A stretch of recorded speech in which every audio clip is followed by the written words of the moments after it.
And welcome into the Friday edition. Robby and Rexrode, 102.5 The Game. Robby Stanley, Joe Rexrode, Ian Safar here with you on this Friday morning. We are presented by Green Ventures Landscaping for homes and businesses that want to stand out, not blend in. Visit greenventureslandscaping.com. Hope everybody's off to a wonderful start here on this Friday morning. Joe Rexrode, how we doing? What's going on? Doing okay. Big graduation day for the oldest today. So big day. Big day. Got to put on real clothes and stuff like that. So do the hair, put on clothes. Yeah, it's true. Stuff going on. Let's see, how's that hair look? Hair looks good. It needs some work.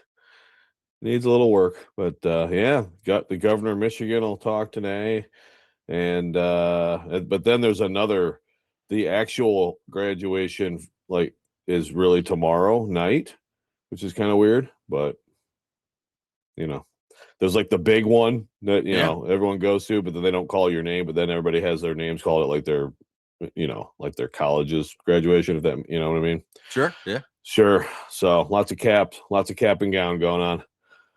Big olive burger yesterday at the Peanut Barrel. How'd that go? Oh God, man. I mean, the olive burger at the Peanut Barrel. I'll do free ads for the Peanut Barrel, since they're in East Lansing, Michigan. They're not here. Yeah. I've tried to make the olive loaf that they have at the Peanut Barrel. I know people who work there or have worked there. I've supposedly received the recipe. I've supposedly exactly copied it perfectly. And my olive loaf, which for those of you who don't know, that's what you put on top of a burger to make it an olive burger, just doesn't compare, man. It's magical, but you have to have it on rye. That's a key. The rye bun is very key. Ian, how we doing? What's going on? Please stop talking, Joe. Thank you. I was very intrigued to learn all that. I didn't know all that. I'm just gonna say that does not sound appetizing. It's the olive burger. I don't know. That was kind of my thoughts, but I was gonna let him. I was gonna let him go there. It's polarizing. Well, so we had Brennan, me, Katie, my mom, and Jack. And so Brennan and I are olive people. So if you're an olive person, if you're a green olive person, it's the greatest, so we got those. The other three they hate olives. So they're like, what are you doing? I would never touch that, and it's whether you're an olive person or not. If you're an olive person though, I would advise you to take a pilgrimage to the Peanut Barrel. Put it on the list. Yep. Put it on the list. Get up there to East Lansing. Well, congratulations to Jack and the Rexrode family this weekend. That's big stuff.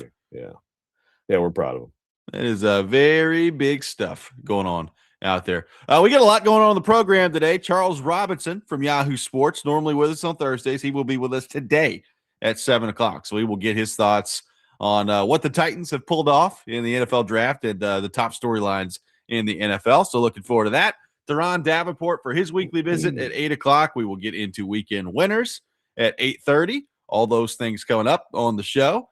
Johnny Hines punching the ticket to the second round last night. The Minnesota Wild taking down the Dallas Stars. So don't look now, but Michael McCarron and Yakov Trenin and all these dudes that used to play for the Predators and Johnny Hines have punched their ticket to the second round. I tell you, man, good for them. Good for him, man. Good for John Hines. I feel like people, were kind of a little down on him, maybe blamed him a little bit too much at different times in his career. People who think they're right all the time forget that they said that he couldn't coach his way out of a phone booth. And they're an exciting team, man. They are. They're a fun team. And Dallas, man, they're in this era of. They've just had really, it's just the postseason disappointment for the quality of team they are, that they've been recently is tough. They've got a lot of questions. It's, you've been at the end of the Sagan Ben effectiveness kind of era for a while now. Yep. I'm interested to see what happens with those two. Obviously there's the Jason Robertson situation to figure out, which we've talked about here. That I think there's a chance their team could look, significantly different next year. They're not going to be bad. I mean, they've got enough foundational players where they're going to be in the mix.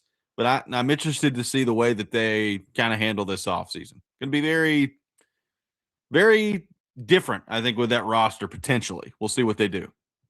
How much do you think there's a little extra satisfaction for John Hines to bounce Matt Duchene in such a manner? Maybe, yeah. Like, I mean, it might be a little bit. Not that I don't know that there was like bad blood or anything like that, but there was just frustration, right? Yeah.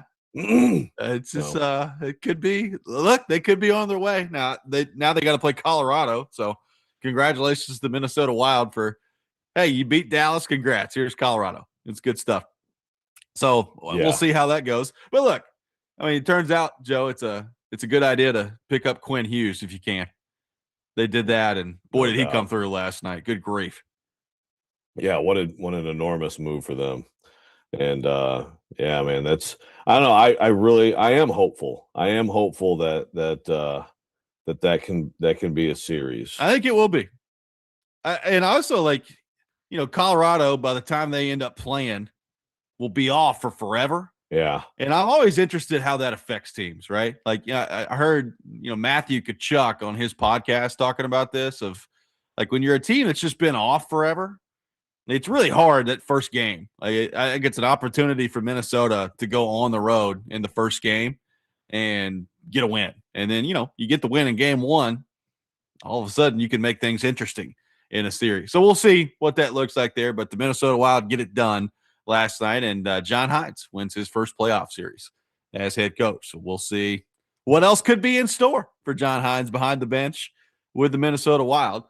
Joe, the Titans picked up Peter Skoronski's fifth-year option of his contract. So that's 0% of a surprise. We'll see, when and if a long-term deal gets worked out with Peter Skoronski. But the fifth-year option has been picked up by the Tennessee Titans. No surprises there. And certainly, I think, with the way that he's played the last couple of years, but particularly last year, worthy of picking up the fifth-year option. And at some point, I think a long-term deal will get done. Although, as multiple people have pointed out this offseason, like, some of the money that these interior offensive linemen are making now are probably enough to make these teams go, good grief. I'm paying how much for a guard or how much for a center? Thanks, Tyler Linderbaum. Appreciate it. Yeah. Yeah. No, it'll be like, really kind of contract, but it also, that's where the money's going. So, I mean, the money is such that you can handle paying that, and you can't not pay him, I think, right? Like, if last year that's the next several years of Peter Skoronski, then I think it's pretty easy, Yeah. In the meantime, it is nice to have that fifth-year option. It is. Do that and then, make sure you get that year and everything goes well. But, yeah, I mean, I think he's going to – without knowing the entire market out there of other guards and all that and the timing, I mean, I could see him at least for a time being the bank breaker at guard. So, me being me, of course, I couldn't just leave it at, hey, congrats, Peter Skoronski. You're going to get your fifth-year option picked up. And I think at some point here, you're going to get probably a long-term deal with the Titans. So, yay for you. I had to immediately take it to J.C. Latham because that's what I do. So, here's my question today. If J.C. Latham basically follows the exact career path that we've seen from Peter Skoronski, which, frankly, right now he's kind of on track doing, are we satisfied with that? Here's how I would describe Skoronski. It's not exactly the same as Latham because Skoronski's first year he had the appendectomy, or was that the second year? I can't remember which one. It was a slow start the first year. It was first year, yeah. Second year, you were wondering about, again, the first part of the year, it's like, man, is he going to even turn into a good player at guard, much less worthy of being selected 11th overall? And then to his credit, I thought in his second year, as time went on, he got better. He got to the end of the second year, hopeful. And then last year, Skoronski was good, right? Like on a team that was bad, an offense that wasn't any good, Skoronski is probably their best player on the offensive side of the ball. And I know nobody wants your guard to be your best player, and I understand that, but he probably was. Skoronski, to me, Joe, probably a guy you're never going to look at and say, yeah, worthy of the 11th overall pick. But I do think you're going to look at it and say he has turned into a solid, good player that can be a fixture on your offensive line for the next 5-6 years, somewhere in that neighborhood. If J.C. Latham, as the 7th overall pick at right tackle, follows that same career path, are we okay with that? Yeah, well, yes, potentially. I mean, to me, we're okay with that if they're part of something bigger that's good, right? Like, I mean, like if that's the case, but then here's another hole in the boat. Oh, and then here's another one, and it never comes together, and they're never on good teams or like a really good offensive line, then then to me, it's like, well, again, let's look back at, didn't we just do Skoronski? And it's like, wow, Jackson Smith and Jigba, so that's my answer is, yeah. I mean, if you want to isolate Latham, like, I don't think there's anything other than a shocking development. I mean, who knows? I guess he could turn into the best tackle in the league in the next couple of years, and then I'll change my mind. But I don't think he's ever going to validate where he went. But are we okay with it? I think if other things are shored up, they find the other tackle who's good, and they have a stretch where, oh, wow, the Titans are one of those teams with a good offensive line. I mean, everybody's trying to get there, and way more teams than not, don't have a good offensive line.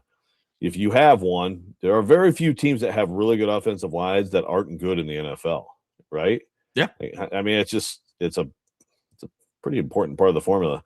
So that's my answer is yes. If he ends up like Skoronski, I think that bodes well. That's 2 spots that are pretty freaking good. But can you figure out everything else? Because I mean, I still have questions about those other 3 spots this year. Well, I mean, especially 2 of them. I mean, again, Mandor is Mandor, but if they're part of something really good moving forward, whatever, Pat Coogan does turn out to be this incredible steal, and he is a long-term starting center, and they figure out the other spots, and they have a stretch of being like a top offensive line, then I don't think it's that. To me, it's fine that Latham didn't turn out to be a perennial All-Pro. So that's where we start today. The Titans picking up Peter Skoronski's 5th-year option.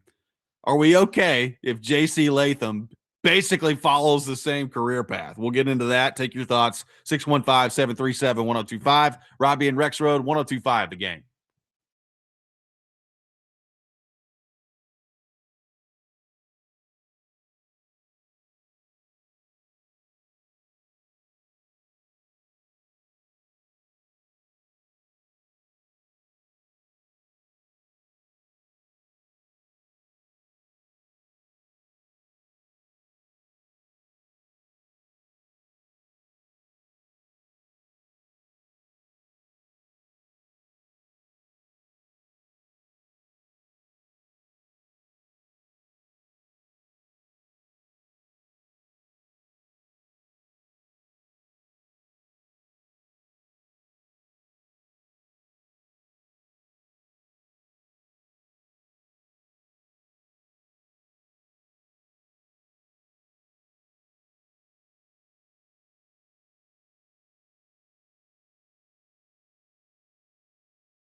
Welcome back in, Robby and Rexrode, 102.5 The Game.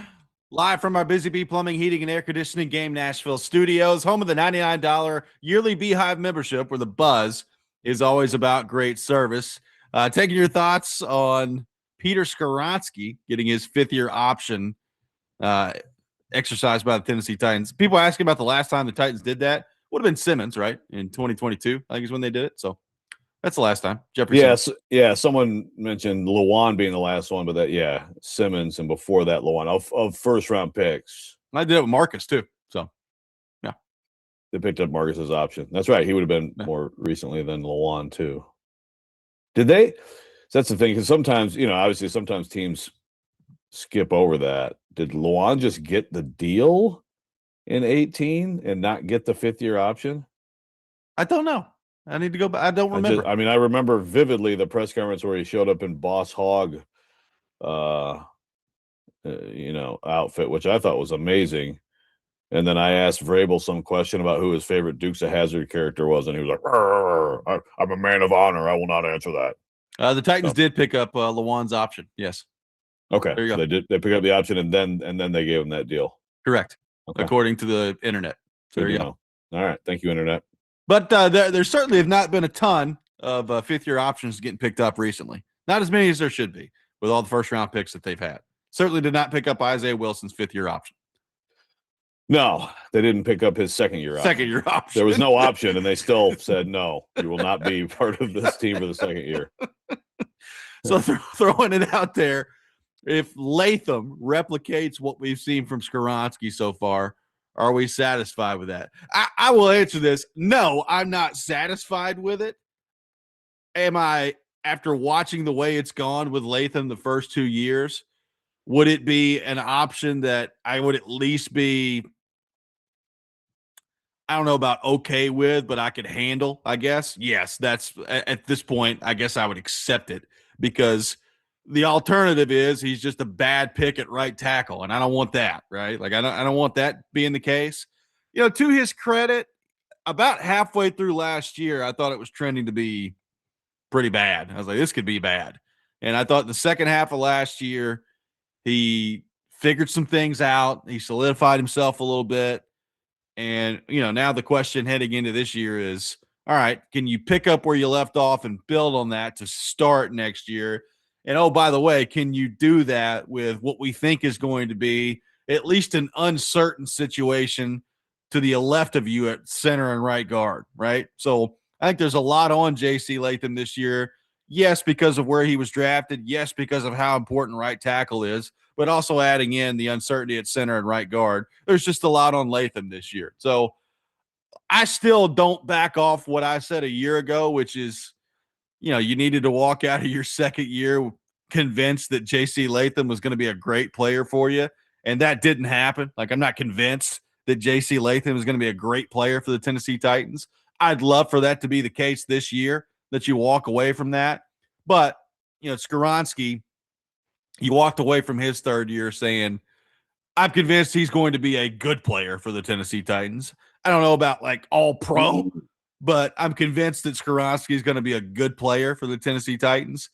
That's the bare minimum that I want to walk away with J.C. Latham this next year. Yeah, and it's a long, the second year of Skoronski was definitely quite a bit better than the second year of Latham. So it's a bigger jump he has to make to make that happen. But like you said, it's with that uncertainty next to him. I mean, again, it's just, that's where I just get concerned about this team.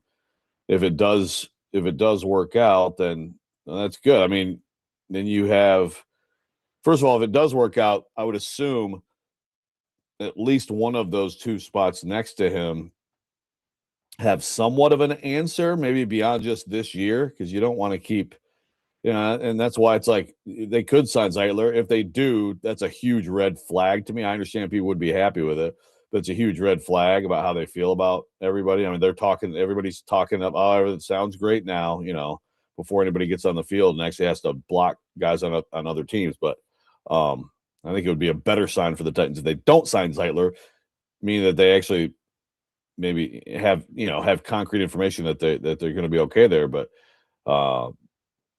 it's, I mean, this season could be derailed if he's not good. If he doesn't make that jump, it could be bad, you know. And then you can't be in a situation when you have so much other stuff going on. Again, you've addressed some things. Front seven looks better, but still huge questions at both edge spots. Receiver looks better. We'll see how much better.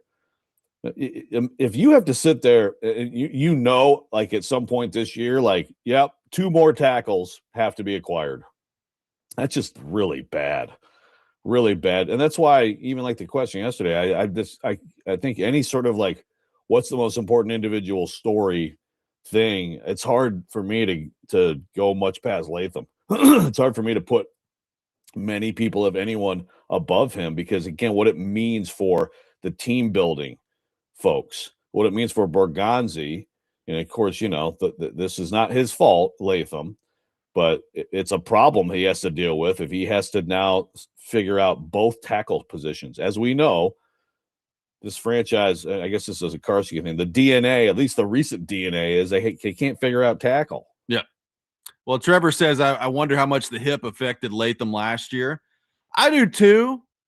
But he also, he got to the point where he wasn't even on the injury report with the hip, and he was still struggling. And then again, he eventually figured it out, right? So, all I can go by, Joe, is what they tell us, right? Like there was a point where he was still playing games and wasn't on the injury report last year where he was struggling. And maybe there were some lingering things from the hip there, but I can only go by what they're telling us on the injury report at that point. Right. Yeah. Which, as we know in this league, can sometimes be a little bit, less than the actual full truth. So yes, it's, and the whole thing with him too is, just coming back, like what kind of shape is he in? Because he has definitely yo-yoed quite a bit within his career already. That's a huge deal. He knows that. And again, to me, he seems like a serious player who wants to be great. But like, if there's any sort of concern in that way, that's also problematic.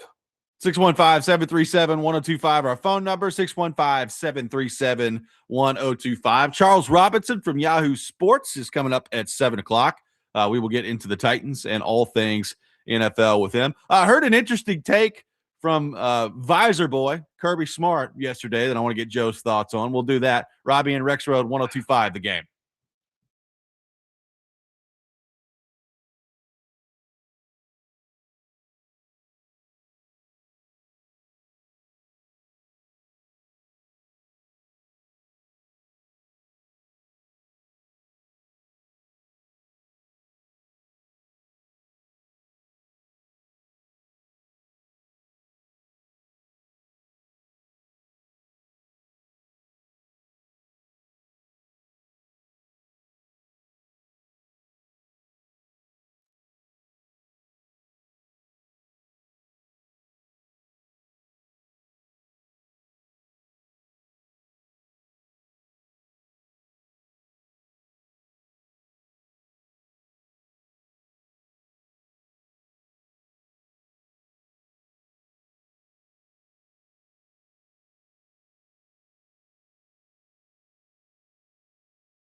Welcome back in, Robby and Rexrode, 102.5 The Game. Taking your thoughts at 615-737-1025, 615-737-1025. Joe, I heard Kirby Smart yesterday. You know, they're down there at this golf tournament, and you got Saban down there cracking jokes about, you know, his golf game and, you know, if whether or not he misses coaching, and if, you know, Miss Terry told him if he wanted to coach again, he was going to have to commute. Like, Saban's having all this fun out there, being at the NFL draft and being at all these golf tournaments, and yet there's still a general manager to hire for the Nashville Predators. So Don't know GM, Nick. See if he gets around to that at some point. But, you know, all these coaches have been down there doing all that. And I heard this comment from Kirby Smart on the Next Round, which is an SEC college football podcast. And this is what the head coach of the Georgia Bulldogs, Kirby Smart, had to say right now on the depth issues in college football. From when you were in Tuscaloosa and then early at Georgia to now, how much has the depth changed on your roster? Man. The 1 to 2, 2 to 3s. I tell people all the time, I was like, our best Alabama teams, I'm going to go 2012, 13, 14, 15, would beat the dog out of all these teams right now because they could practice different and they were deeper.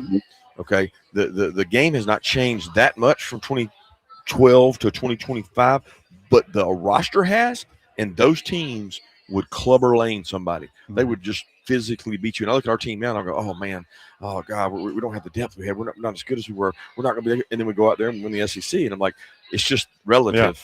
It's relative. It's like everybody's going – I'm not saying going down because there's an Indiana. There's a Michigan. But relative, it's going down. Like, there's not as much talent acquisition and much as talent on a team to be able to just develop it and grow. I'm playing younger players. I got kids that would have never played at Georgia when I got there or at Alabama I was there that are having to play now. Right. Because you don't have enough.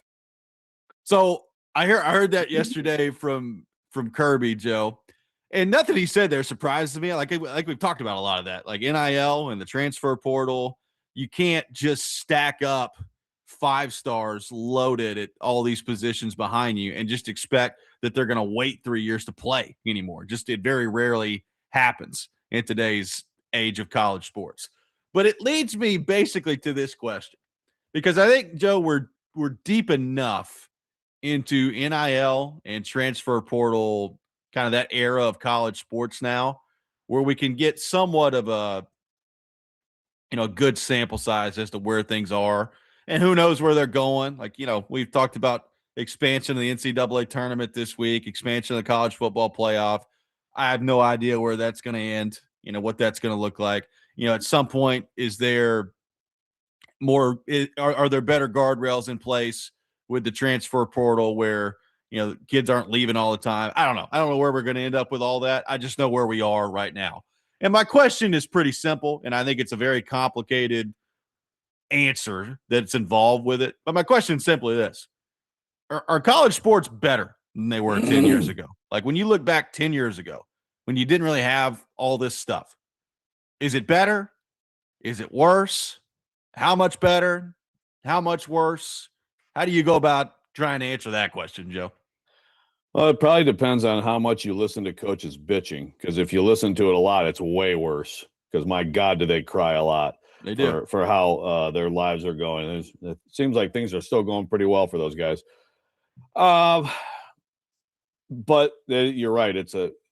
I mean, I would have to say slightly worse, but slightly, because some things are better, because some of what Kirby is talking about there is why we have Indiana, is why we have Vanderbilt, is why, whether you like it or not, and then I know you and I are different on Texas Tech, you know, the renegade, let's just go out and pay everybody.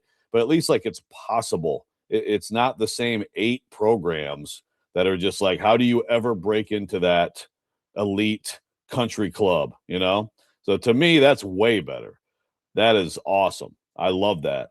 But I think that the trade-off is especially the movement, and that's where I get concerned. And, you know, some people will argue against this, and, no, it doesn't matter. Look at the ratings and all that. I'm like, yeah. But I think there's a lot of fatigue from a lot of college sports fans about just, wow, I love this player. Will we have him next year? Right. You know, and now then you flip around, it's like, we got who from Kentucky, we got Kentucky's quarterback, or, Florida basketball. Oh, we got Kentucky's point guard. I mean, like, if you're winning, then you love it, but I still think I would say slightly worse because of the movement. That's the thing that, I mean, again, anybody's still crying about people getting paid in this country for like their value, as just like, are we still doing this? I mean, like, guys, like this is what it is. The courts have ruled, and it's illegal to do what they did forever. So move on. But the movement and the ability to have contractual things in place, I think would be good. And we'll see. And I think that will make it better. If we get to that point, then to me, I will say yes, better. But I know, and I also do agree with you, though, also on the postseason expansion stuff. I hate what they've done with basketball, and I hate the 24 thing, and then we're probably heading there. So then if we actually get to that, then it'll be that much worse. You gotta at some point stop changing all the time with the postseason format and not go too far and look back and say, oh crap, we went too far.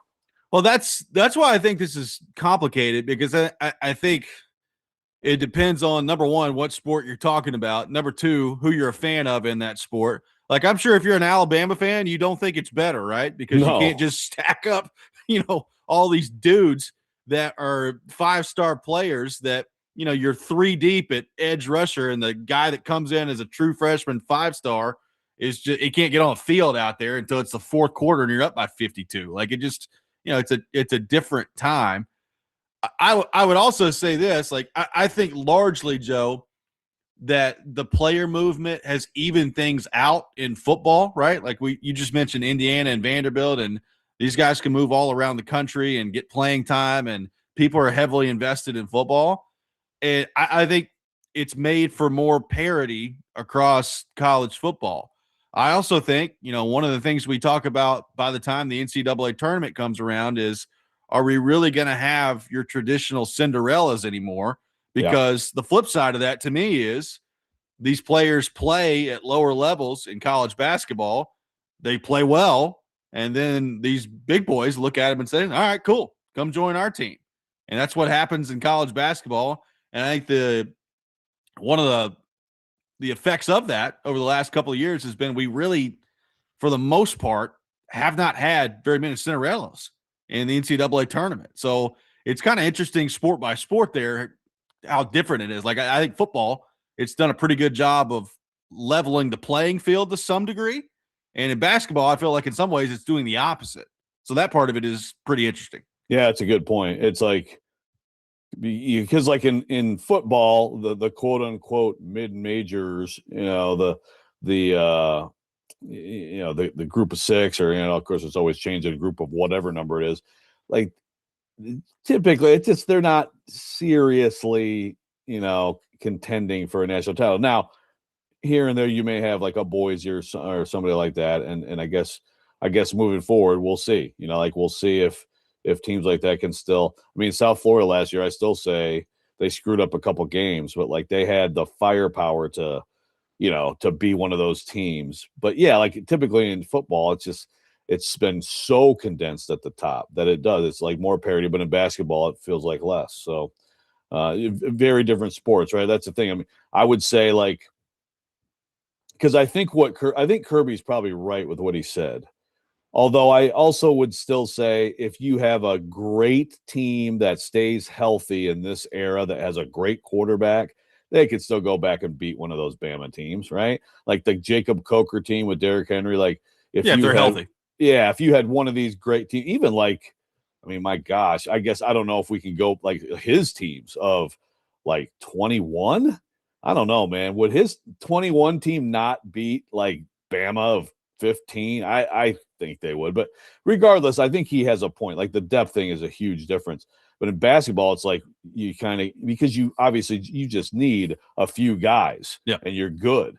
And so you can actually build these super teams, which I think Michigan last year was a really good example of, like just great use of the portal. You got a guy who almost went to the NBA, but he's like, okay, I'll play one more year and make a few mil doing it. And you're loaded up with this ridiculous team that you can put. It's it's like you have to adjust your mindset. I do think another thing about basketball is this last month since the Final Four, it's a free agency period, and I don't know, man. I'm looking at Tennessee, and I think they might be getting Juke Harris, and Tennessee might all of a sudden have a freaking wagon of a team next year, And obviously, in the past, it's like if you're a Tennessee basketball fan, it's like, well, guess we'll just hope that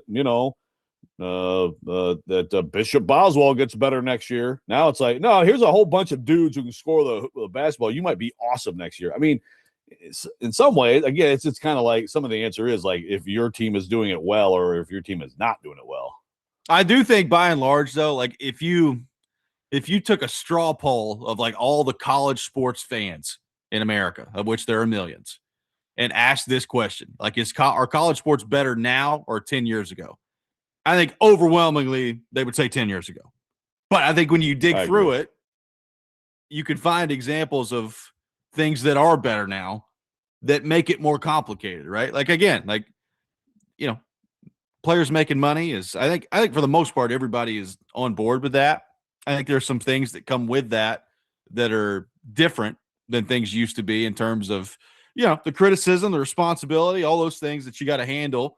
I mean, you've got a college quarterback right now under fire for apparently just doing nothing all day but practicing football and gambling. So there are different things that come with that you didn't have to worry about as much 10, 15 years ago, just because, the money wasn't all out in the open. Like, we didn't know how much money Brendan Sorsby was making 15 years ago, right? We knew he was making some under the table because that's how college sports were set up, but everything's kind of out in the open now.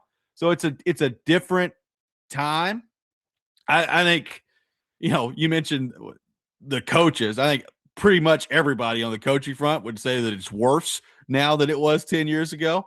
Like the fans part of it is really interesting because, I think you hit on the main problem that the fans have. You watch your team all year long. You're like, okay, well, this freshman they've got, by the time he's a junior, like he could really grow into being like some stud wide receiver for Tennessee or some stud wide receiver for Vanderbilt, or, I'm really excited about Jared Curtis at Vanderbilt. Hope he's here in 2 years. It's just it's a weird time to be a fan of these teams with how open the movement is. Yeah, it is. And again, so far, it hasn't affected anything negatively, in terms of like the popularity of the product. Now Brandon on the YouTube chat says the product on the fields on Saturdays is as good as it's ever been. I mean, again, so like a guy like Kirby would say, actually, like we had a better product 10 years ago because we would get guys hurt and we have future pros who would then take their place. But that's less parity. So I would tend to agree with Brandon. Like there's just more opportunity for just upsets and again, teams to come out of nowhere and do incredible things. I love that. But we'll see. Like moving forward, the regular season in football in particular, the value of the regular season, obviously that's changed a ton. But we haven't even hit on the thing that the worst thing about all this to me by far is the realignment and the greed and the just absurd mangling of these conferences that make them, it's comically stupid. Like it can't be said enough. These conference commissioners and people in charge who are just chasing dollars to give us, these conferences that make no sense, that are way too big, which is why you're going to lose the tradition at some point of like the SEC championship game and things like that, and conference championships meaning anything. That's the worst part of the whole era. It is amazing when you look back at, like, just go 10, 15 years ago and think about how much different conference setup is, player movement, depth of rosters. Like it's not even talking about the same games for the most part, which is kind of amazing that it's changed that much in a relatively short amount of time. That's the question we're throwing out there. College sports, are they better now? Was it better 10, 15 years ago? We'll take your thoughts on all that. Robby and Rexrode, 102.5 The Game.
Welcome back in, Robby and Rexrode, 1025 The Game. We'll have Charles Robinson coming up to begin the 7 o'clock hour from Yahoo Sports. Making your thoughts at 615-737-1025. Throwing the question out there. Is college sports better now, or was it better 10, 15 years ago? A lot of different reaction to that. Taking your thoughts at 615-737-1025. Lance says, $2.5 billion in NIL deals for the 25-26 season in all sports, plus scholarship money. A lot of money being thrown around out there. And that's the part, is to your point, Joe, like watching these ADs, like you're trying to navigate all this money you're paying players with. The facilities arms race, for the most part, is kind of just stopped. Remember, like it was basically like, well, we're not paying the players, so let's see if we can install a chocolate fountain over here in the football locker room, right, and what that looks like. You don't see as much of that anymore, although shout out to Vanderbilt for improving their facilities. But you got, I mean, look, Tennessee's about to open up some shopping center. You know, I think either they already just did or are just about to knock down the G10 parking lot down there, which has got people all upset with the shopping center coming in for Danny White. So there's all this different stuff going on kind of around the athletics with the money as well, of you're trying like mad to raise all this money for these collectives to pay the players, and you're also trying to do all these other things, Joe, on the outstart to keep up money in your athletic department. It's always been about money, but watching these ADs try to pull out all the stops now to fundraise is pretty funny, watching this happen in real time. Yeah, and look, this is why a few things with that. Yeah, like, well, first of all, private equity, like the Big Ten flirted with it. It's coming, you know, and again, so you're going to be beholden to some of these, private equity firms now to opt in, and then they're going to get their cut. And a lot of people will say, well, that's college sports selling its soul. I mean, it's big business, and it has been for a long time. And so, while I don't love that, I don't look at it as like, I mean, what Danny White's doing there, it's revenue generation. He's trying to figure out ways to generate revenue. And, a big part of this, and I do think people don't think about this enough, this aspect of college sports. The reason that for a long time now, decades and decades, that, this money has been tax exempt is because of the opportunities you provide with the other sports, with the non-revenue sports. Our Olympic teams have essentially largely been created by these college sports programs that are funded well and develop athletes in a variety of sports. And, when it comes down to it, you look at all this, the money is generated by football and basketball, and then, a little bit some places by baseball, a little bit some places by hockey, but football by far the driving force. And certainly, men's basketball next, women's basketball and hockey and baseball also in some places, but it's a football thing. And so we talk about the revenue generated there. We talk about the revenue spent there. Meanwhile, you're seeing Arkansas just cut tennis. Arkansas just cut tennis. For example, there's going to be more like that. That's a big part of this too. Is that going to continue? And that's where some people laugh at this idea that that at some point we're going to hit the breaking point. Like David Ubben, he and I have argued this. He's like, man, there's always another boost. There's always another millionaire. There's always another 5-star that you have to have. And I hear that, but I also think this is why they have to get their arms around it and create a cap. Because, and I know there's no cap on coaches, but it's still a much larger group of people. And some people would say, well, will the players agree to that? Why would they? Why would these players who can go out there now? We got centers making $5 million in basketball. We got quarterbacks 5, 6, whatever. We've heard people throw it out $8 million. Why are they signing up for a cap? I agree, but the larger group of players would make more money, and they'd get a bigger cut of the overall revenue if they have collective bargaining. So that's where I think it's going, but it's going to be messy getting there. Well, here's another thing, just going back to the conference realignment thing, that as a fan is for sure worse. And I don't think there's too many people that would argue against this. But like, for instance, it is still I just pulled up Tennessee's schedule this year. It is still jarring to me, Joe, as somebody who has very closely watched Tennessee football my entire life and knows, particularly in the 90s and early 2000s, the intensity of the rivalry between Tennessee and Florida. It is still jarring to me to pull up the 2026 schedule and to not see Florida on there for Tennessee. Like I every time I do it, I'm like, where's, oh yeah, that's right. They're not playing every year anymore. Like it's a jarring thing for me to look at still. And I've been looking at it for months. Yeah, it sucks. There's so many, obviously. Texas, I guess a realignment does sometimes give you a Texas A&M, force them back together, but Nebraska, Oklahoma used to be an incredible rivalry. I mean, there's so many, and yeah, just Cal, Miami, and the ACC now. It's good stuff. Right. I mean, it's such a just an embarrassing money grab, and but again, just think about that. Think about going back 10 years and telling a Tennessee fan, hey, in 10 years from now, Florida's not going to be on your schedule.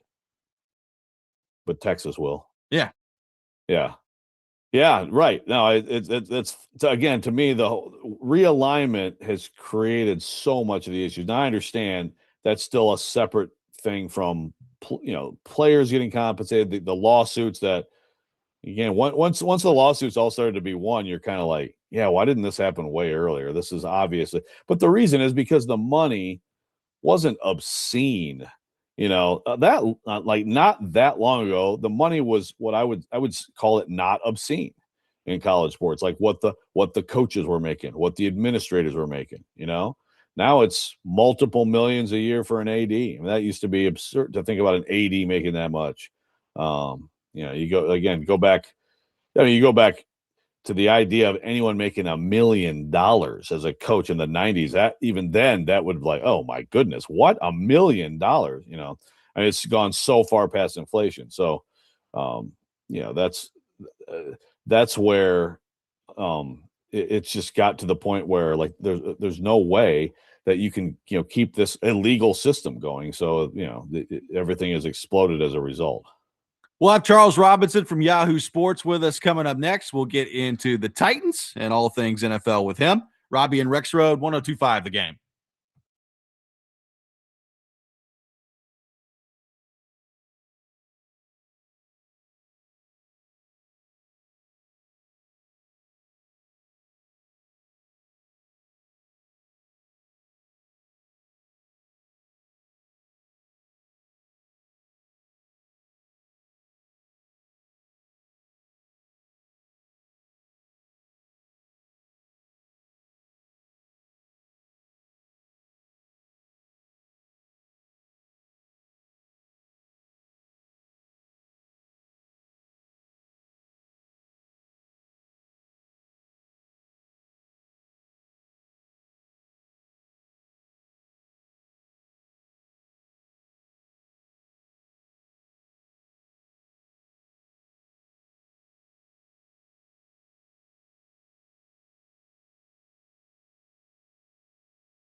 Hour number 2, Robby and Rexrode, 102.5 The Game. Robby Stanley, Joe Rexrode, Ian Safar here with you on this Friday morning, presented by Green Ventures Landscaping. For homes and businesses that want to stand out, not blend in, visit greenventureslandscaping.com. We head to our phone line, driven by WilsonCountyHyundai.com. Welcome in our friend Charles Robinson from Yahoo Sports to the program. Charles, good morning. How we doing? What's going on? I'm doing well. How you guys doing this morning? We're doing awesome. Rexrode is back in your old stomping grounds this weekend for a little college graduation. Oh, congratulations. That's awesome. Thanks. Yeah. It's got good memories. Graduation and a cleaning out of a freshman's dorm room yesterday, which was a lot of freaking fun. Let me tell you something. Man, when I moved, I don't know how radio appropriate this is, but when I moved out of my apartment after I graduated, and my mom and my stepdad were there, and we're like moving all this stuff out, and we moved the bed out of my room, and there's a pair of women's underwear under it, which my stepdad noticed and towed and flinged them at me. It was like, probably best your mom don't see those. I was like, oh my God, like what a nightmare. I'll never forget that. Ultimate solid from stepdad, helping me avoid. Rico Suave Robinson, you telling us some secrets from college. Yeah.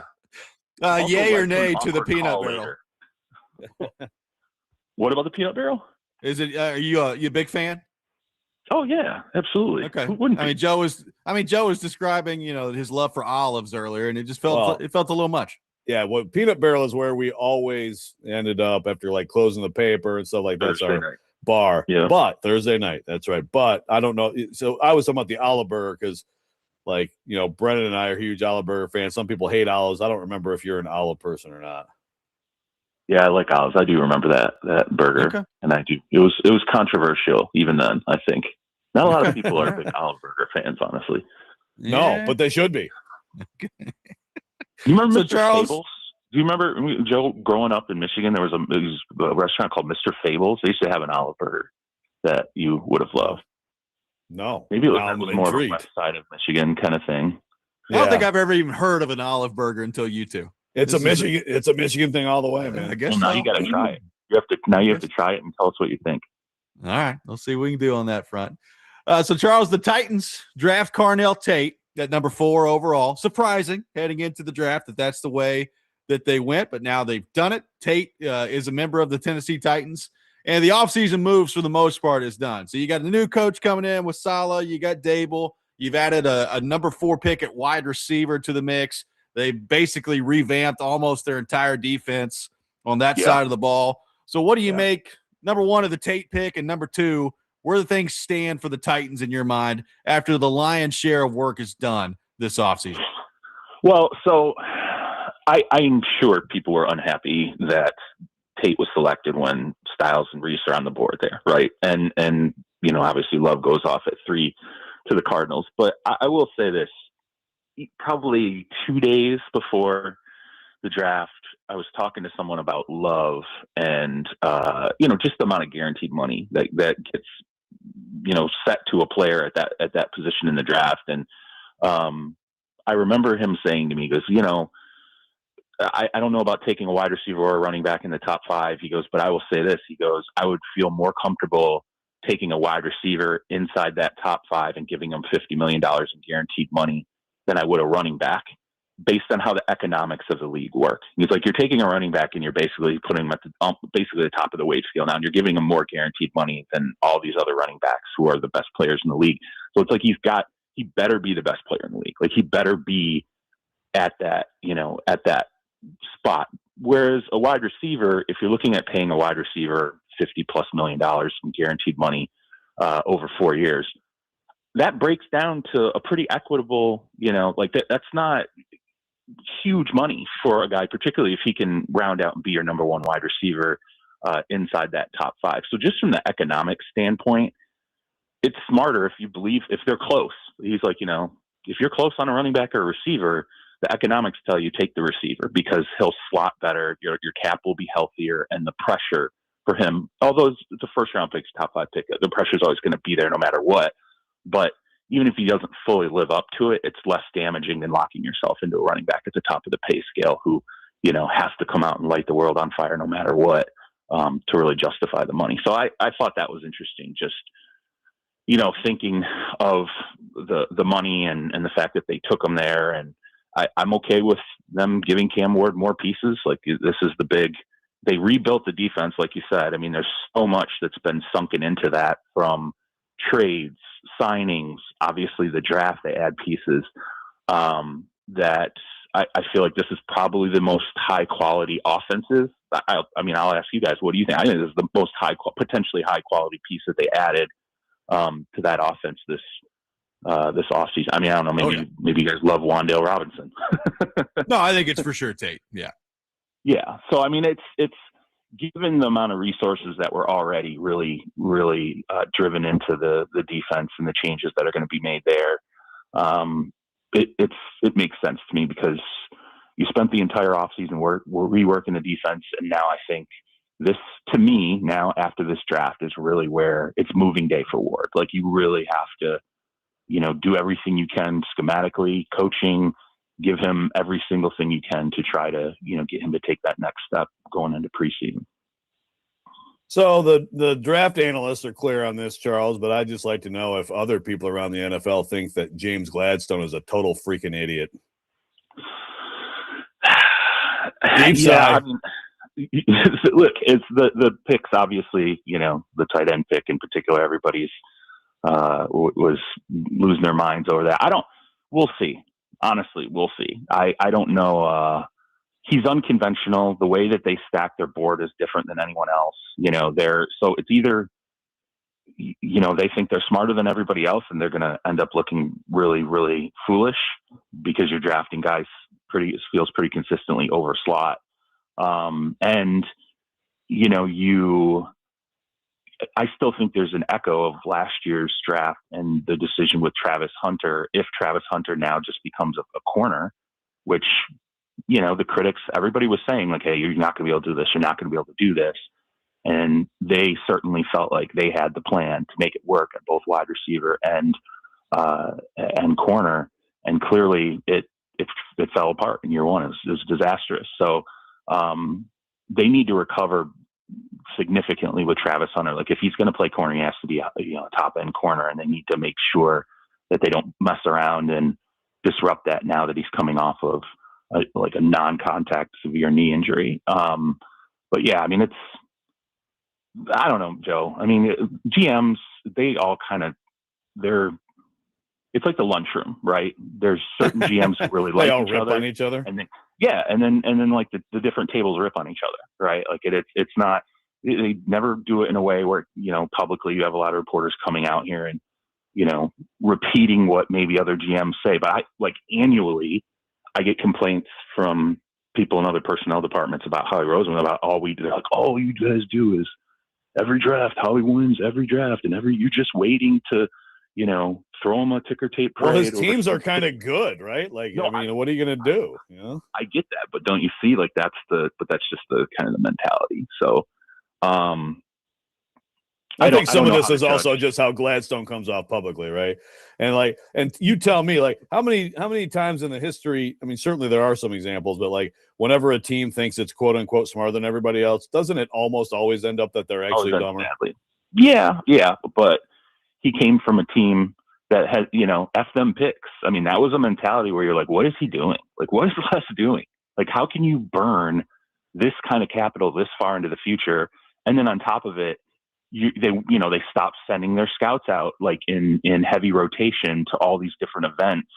And so me as a reporter, I'm sitting there back, before this really started to work well for them, and thought to myself, like, oh no, the bill's going to come due, and this is going to fall apart. It's going to look really bad. Instead, it's been the opposite. Like, there are other teams, I think, starting to adopt some of the things that the Rams were doing that they would, that were unthinkable before. Like the idea of, like, oh, we're not going to send any scouts to the Senior Bowl. Oh, we're not going to send any scouts to, the Shrine Game. We're not, all we're going to do is just gather a ton of tape and then grind. So, he comes from that system, so it's not impossible that he could be right. I think the fact that he's so young doesn't help him either, right? Like, I think people just stare at him and they think about, they just think about the youth and the relative inexperience in terms of his overall resume. Like it's like Mike Borgonzi gets hired, and it's like you look at his background, you look how long he put in time, who he came up under, how he developed. He had spent time talking to the media prior to ever getting the GM job, and it was so it's easy, that you're like, I see the experience, I see there's a track record, there's a lot of receipts here to believe in this hire, and it also helps that he didn't come in and the first thing you heard was, oh, well, they're just doing things completely differently than anybody else, and they feel like they've got this analytical side of the draft worked out, that the way that they do their board is going to potentially revolutionize the league. Hearing all that stuff before anything's really been accomplished tends to, I think, rub people the wrong way. And then when you follow it up in your next draft and you start taking players who, look, they're over slot from the outside looking in. If they're not over slot on their board, then that's just how it is. Some boards have players in wildly different positions, and because we see it, or draft analysts see it that way, or even other general managers see it that way, it doesn't necessarily, make it so. You just value the players the way you value them. So Charles, I almost hesitate to even go down this road because it's just another exhausting offseason from Aaron Rodgers here, but that's where we are. So oh my God. I guess my question is, like, we were talking about this last week. There was a time, particularly as somebody who follows the Green Bay Packers, where you just basically let him do whatever he wanted to do because he was that good, right? It's like, okay, yeah, it's Aaron Rodgers, so you just do whatever. I mean, I don't know that 42-year-old, 43-year-old Aaron Rodgers is quite worth all that. So what do you make of, I guess, the way that this is playing out?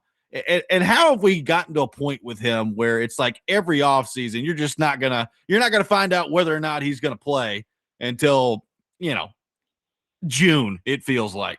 Well, I think the way we got here is because everybody let him do it. Like this is what he's gotten used to the last several years. It was like this in Green Bay, the last couple of years. It was obviously like this with the Jets. When a guy skips a mandatory minicamp, even if they had discussed it prior, to go on a vacation, like, I get it. It's your life. You're a veteran. If you want to skip mandatory minicamp and have that look however it's going to look, and you go on a trip to Egypt, again, you're grown, you can do whatever you want, but as a professional, people are certainly going to have thoughts and feelings about it. And then the Steelers last year obviously let him go through the vast majority of the offseason without really having any kind of an answer. And this year feels a little different because you had the owner coming out and saying more than once that we expect some kind of word, some kind of decision here, when it's not going to be like it was last year. Really? Well, here we are now. Now it looks like this is almost a punitive reaction from ownership. Like when I saw the tag had been put on him, I thought to myself, this is not a guy who likes to be forced. He doesn't like his hand forced in any way, shape, or form. Clearly, in the past, we've seen him become agitated when he has felt like someone is forcing his timeline. I know Mike McCarthy is not the guy who is in that room going, well, we can just put the tag on him. Let's put the tag on him and put him in the corner, like force him into a situation where he's got to make some kind of a decision, or basically give him the mandate that like we're going to control this situation. So we're not going to have you just go sign with someone else. That feels like you had an owner who was like, I thought we were going to get word before free agency. And then when that didn't happen, I thought we were going to get word definitely before the draft. And then that didn't happen. And now here we are. Like, so enough of this. Make a decision, and let's move forward with it. The way I look at the tag itself, I think it's got to be one of three things here. I think either the Steelers want him and are just putting him to a decision. Like, here we are. You're going to have to make a decision, and we've blocked off some of these avenues. I think number two, it's they want him, but now they need to set up the schematic of what happens next and put themselves in a scenario where they don't get blamed. So let's say Rodgers is like, forget it, whatever, I'm done with this. Like, I don't want to. And the Steelers now can say, hey, look, he can't say we didn't make him a contract offer. He can't say there wasn't the necessary overture. It's out there, because he did come out and say at one point, and I think it was his only McAfee show appearance, that there was no contract offer. And which I was kind of like, what are we talking about here? And I'm sure the Steelers did not like that. And then I think the third avenue, which is less likely, but I really can't discount it. Nathaniel Hackett, obviously, who he's been tied to, has been a coach that's been influential in Aaron's past, is the offensive coordinator in Arizona. And the only thing I can see in terms of the landscape of quarterbacks that made me actually think, like, why are they worried about him signing anywhere else, is that you had Jacoby Brissett now after the Kirk Cousins, the $20 million Kirk Cousins is going to, get next season to play for the Raiders as a bridge quarterback. Jacoby Brissett is making far less than that. I think he wants that to be the standard. So $20 million. Well, I'm sure Nathaniel Hackett has had it running through his mind at least some point. I would suspect, this is just a guess here, but I would suspect that in his mind, he's like, all right, well, if we're going to pay a quarterback $20 million to be a bridge quarterback for a year, and there was some semblance of media members saying that part of the reason we selected Jeremiah Love with the third pick in the draft was to sell tickets, put butts in the seats.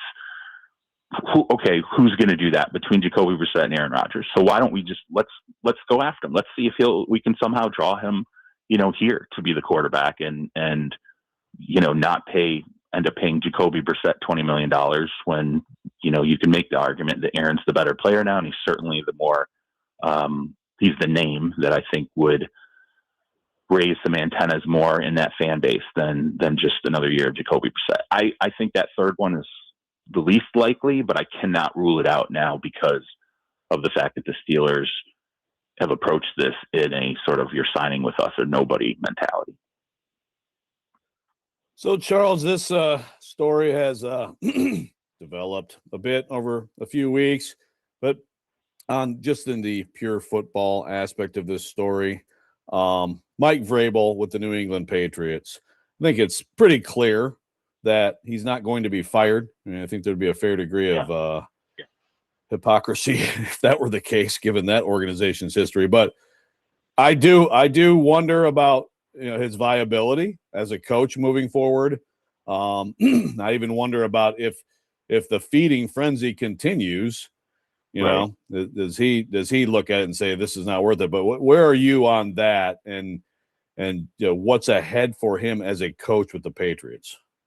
Well, I think if they had gone 5-12 last year, maybe this is a different conversation. The reality is he led them to a Super Bowl in year one. You can complain about the schedule or whatever else, as much as you want. But and he also, I think, what has, the Crafts.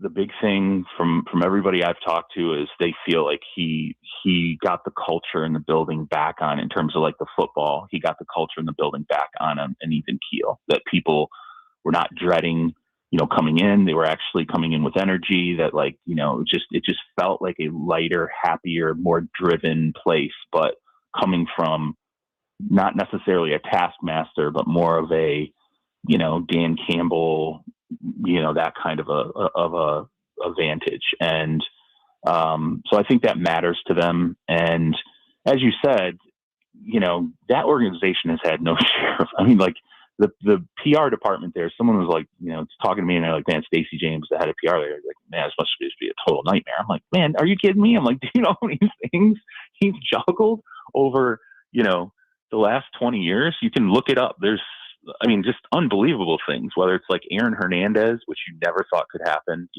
anything like that in a professional sports team, going through something like that as a franchise, to all the football scandals, whether it was Deflategate or Spygate or whatever else, then the Robert Kraft stuff with, the Orchids of Asia spa and all that. It's just, they have not, there's almost nothing they haven't seen at this point. So this is just some variation of what they've dealt with in the past. So the fact that you have a PR department that feels skilled enough and has weathered things in the past, I think also, leans into that decision. But Joe, you ask about like the viability of him as a coach. I think the question comes down to, is he changing at all? Like, is his mentality changing? Is he the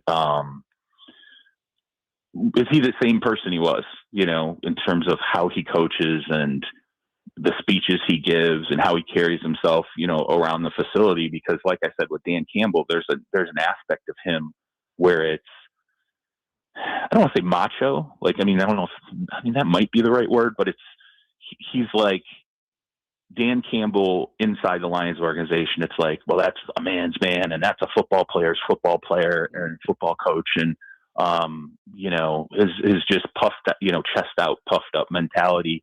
A lot of people bought into that. I think Vrabel has a lot of that. And so it's like, does some of that diminish?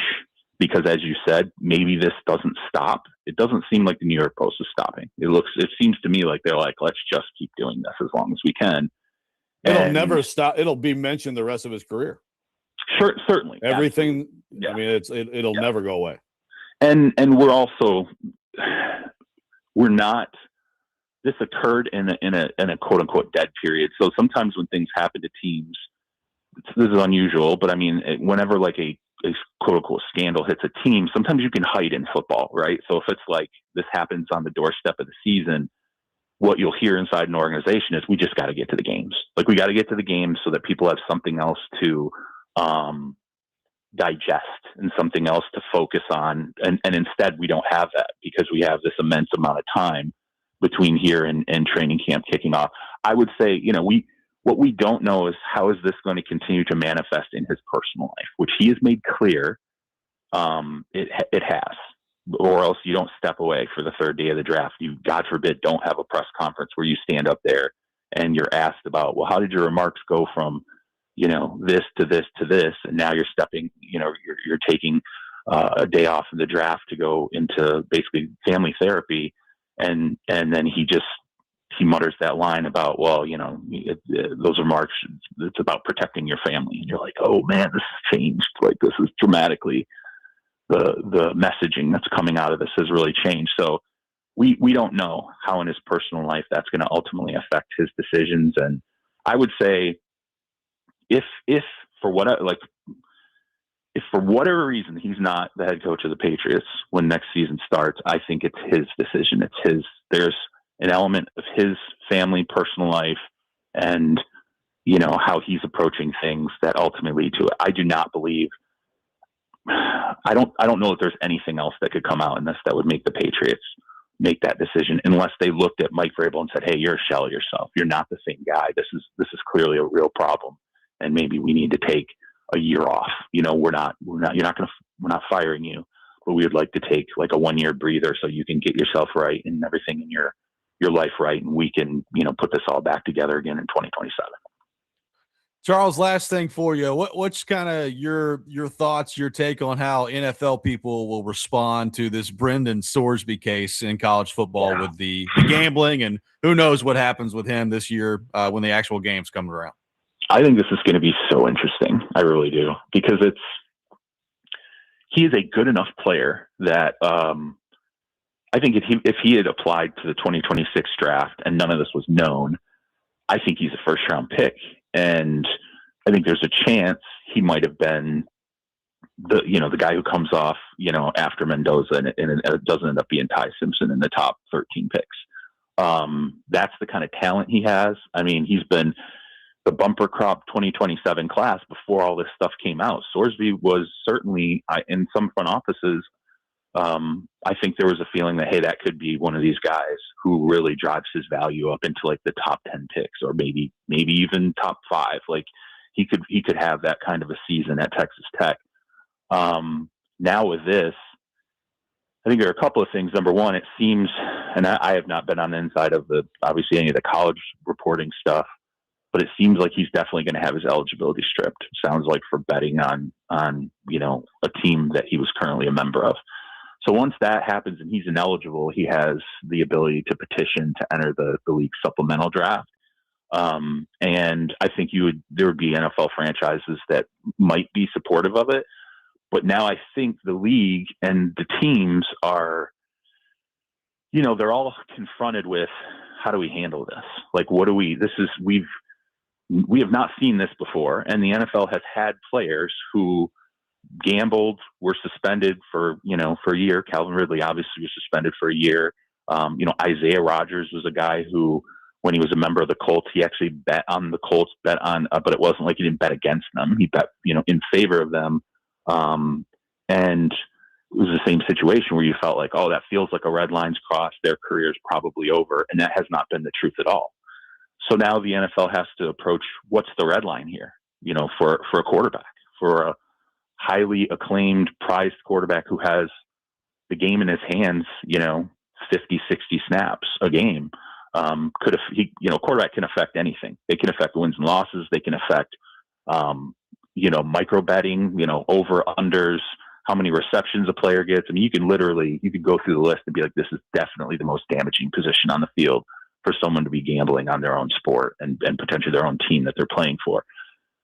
I think the league and teams would have to do, particularly the teams would have to do a lot of work on him to figure out whether or not they would want to risk, spending a first round pick in the supplemental draft, and then you're foregoing your pick in the 2027 draft or a second or whatever, wherever he's picked. I think it's just something there's going to have to be a lot of work ultimately done on it. I'm curious. I mean, you guys tell me, like, when I couldn't believe it. I was stunned. Like, when I went through all the reporting and initial reports, I was absolutely floored. And immediately I thought, I don't know how, even though the league embraces gambling partnerships, I don't know how you would not be deathly afraid of Sorsby if this is all true. I mean, if it's all true, the amount of betting taking place is it's unbelievable. Like, it's crazy to me. So yeah, that's going to be fascinating to see how that plays out with him when it comes to the NFL. Charles, thanks for your time as always, man. Appreciate you taking time to be with us this morning, and we will talk to you next week. All right, sounds good. Take care, guys.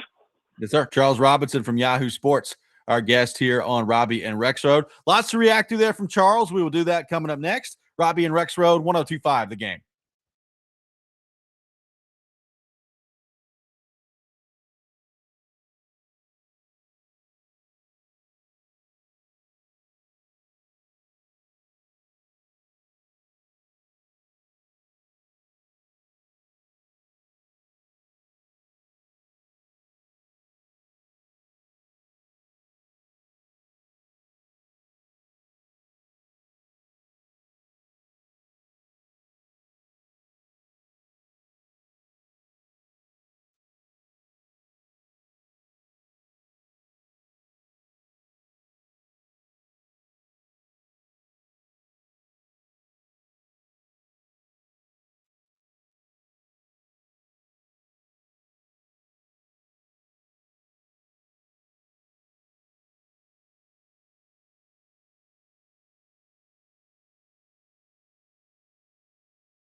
Welcome back in, Robby and Rexrode, 102.5 The Game.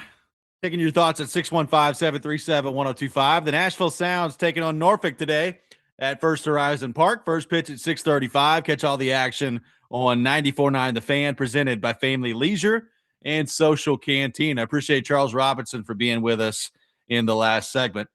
Joe, as a YouTuber, points out, we did forget to ask Charles about everybody on his crew laughing at Jamad McCoy's injury. So we'll try to do that at some point. That's an oversight by us. Joe's got his first mute of the day. Long mute too. Yeah. Yeah, I forgot about that. I mean, I think those guys, one of them in particular really, I think Fitz was already kind of like, uneasy about it. They all apologized. I mean, I think it was one of those like, oh my God, it's so bad. If you don't laugh, you'll cry. Yeah, but it definitely, came off bad. But I feel like I don't know what Charles is going to say about that. I guess we can ask him next time. I don't know. He's telling us about stuff from college. I'm like, really? There's a story for the radio. Got a few good reactions to that one on the text line. Let's head back to our phone line, driven by WilsonCountyHyundai.com. Welcome in Nate to the program. Nate, good morning. Thank you for calling in. Morning, guys. It's always entertaining when Charles comes on. You never know what you're going to get. He's like a box of chocolates. That's right. So I really didn't think about this until y'all were discussing it with Charles, but I might be going down too deep of a rabbit hole here. But with Sorsby, how much influence can sponsors have on the league as a whole? Because I was thinking about it while y'all were talking, and if he comes into the league, and I mean, he's probably not going to play college football anymore, but if he comes into the league, how many people are going to be scared away from actually putting money on the team that he potentially will be playing for? And how will that impact the relationship the NFL would have with the sports books? Yeah, that's a good question. Thanks, Nate. I don't think it's gonna look. I don't know what's gonna happen with him. Like, I think Charles is exactly right. He's probably not gonna play this year in college football. Like, his eligibility is gonna be stripped. So, how do NFL teams respond to that? I have no idea. We've never seen it, right? Like, we've never seen this happen with a quarterback, particularly a quarterback that could be a first-round pick the season before they're going to get drafted, potentially have their entire season ripped away for gambling allegations, Joe. So, like, we're all kind of living in new times here when it comes to something like this. I mean, I don't know. I mean, I guess a lot of that's going to depend on, I mean, he's gone and checked himself into, basically some form of rehab here. What are the results of that? What does the investigation uncover?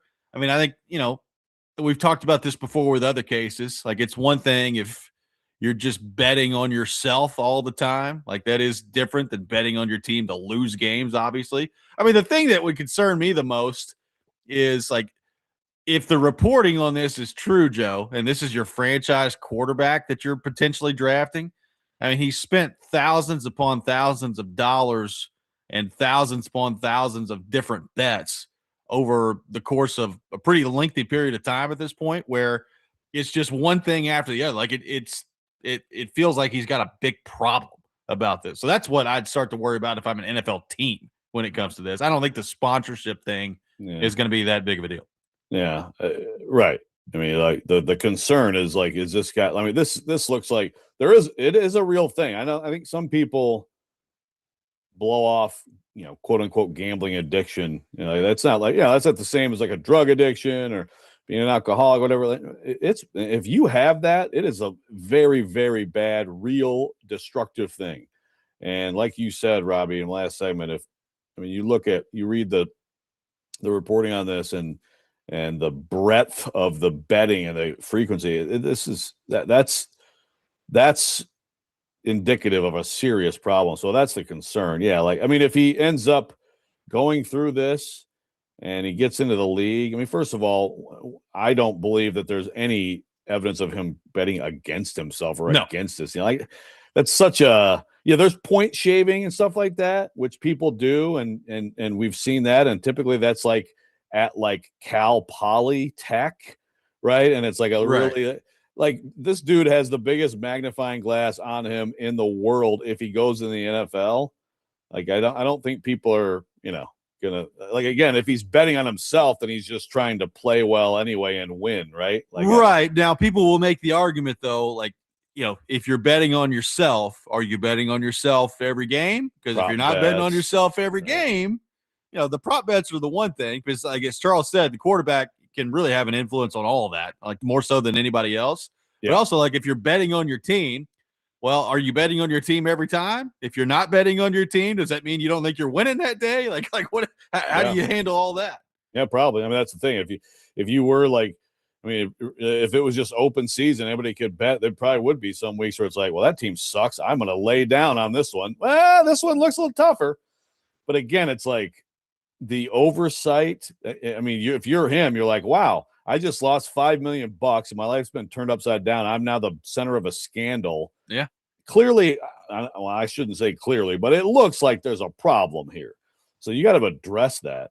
If he gets through all that and gets the NFL, it's almost like it's. I've said this. Katie and I have done this, and I swear I'll do it over and over again. If a restaurant gets hit with health code violations, go eat there the next day. If it's a public thing, it's the cleanest restaurant in town. Yeah, I guarantee you. We've done this half off meal at this Italian restaurant here in East Lansing because they had health code violations. Like, let's go. We're going tomorrow. They're half off on everything. It'll be the cleanest kitchen in the entire town. Yeah. And there's something there with some of these things when people get popped, right? You hope, at least. Yeah. It was going to be interesting anyway, I think, to see where he lands, because I do think when it comes to the quarterback class next year, like he is polarizing from the standpoint of like where exactly is he going to go? Like I've seen some people that do have him in the top 10. I've seen some people that have him like at the back part of the first round into the second round. So I don't know where Sorsby's going to end up going. I mean, this certainly doesn't help. So you got to factor that in. I mean, look, there will be, basically, particularly if his eligibility gets stripped away, you're going to be looking at, okay, the last year at Cincinnati where things didn't really go well for them in November. And that's basically the last time you're going to see them play or see him play before the draft process, if it plays out the way we think it's going to. And this is going to be the subject of like all the meetings he has with these NFL teams. How does that affect where he gets drafted? I would have to think it affects it some, right? If he's not playing this year, he's not going in the top 10. This was a huge year for him to kind of demonstrate to people that he is that guy. And I think beyond, we're talking about gambling stuff, but I think also there's just like, is this an addictive personality? Like, some people just can have addictions in a variety of ways. And I think there's going to be a lot of concerns, a lot of questions about that. He's too talented, I think, like for someone not to take a flyer, but I think I think he's going now from, like a real chance at first round after making $5 million at Texas Tech to someone's maybe going to take a mid-round flyer on him. 615-737-1025 is our phone number. We'll have the Rex Rant with Joe Rexrode coming up next. We got Turron Davenport at 8 o'clock. All that ahead. Robby and Rexrode, 1025 The Game.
Sometimes he wakes up on the wrong side of the bed.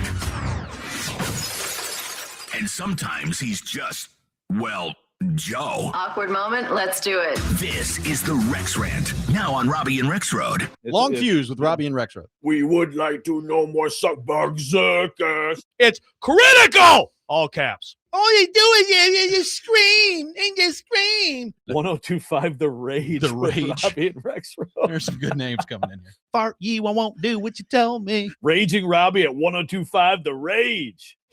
Fart you, I won't do what you tell me. Fart you, I won't do what you tell me. Fart you, I won't do what you tell me. Fart you, I won't do what you tell me.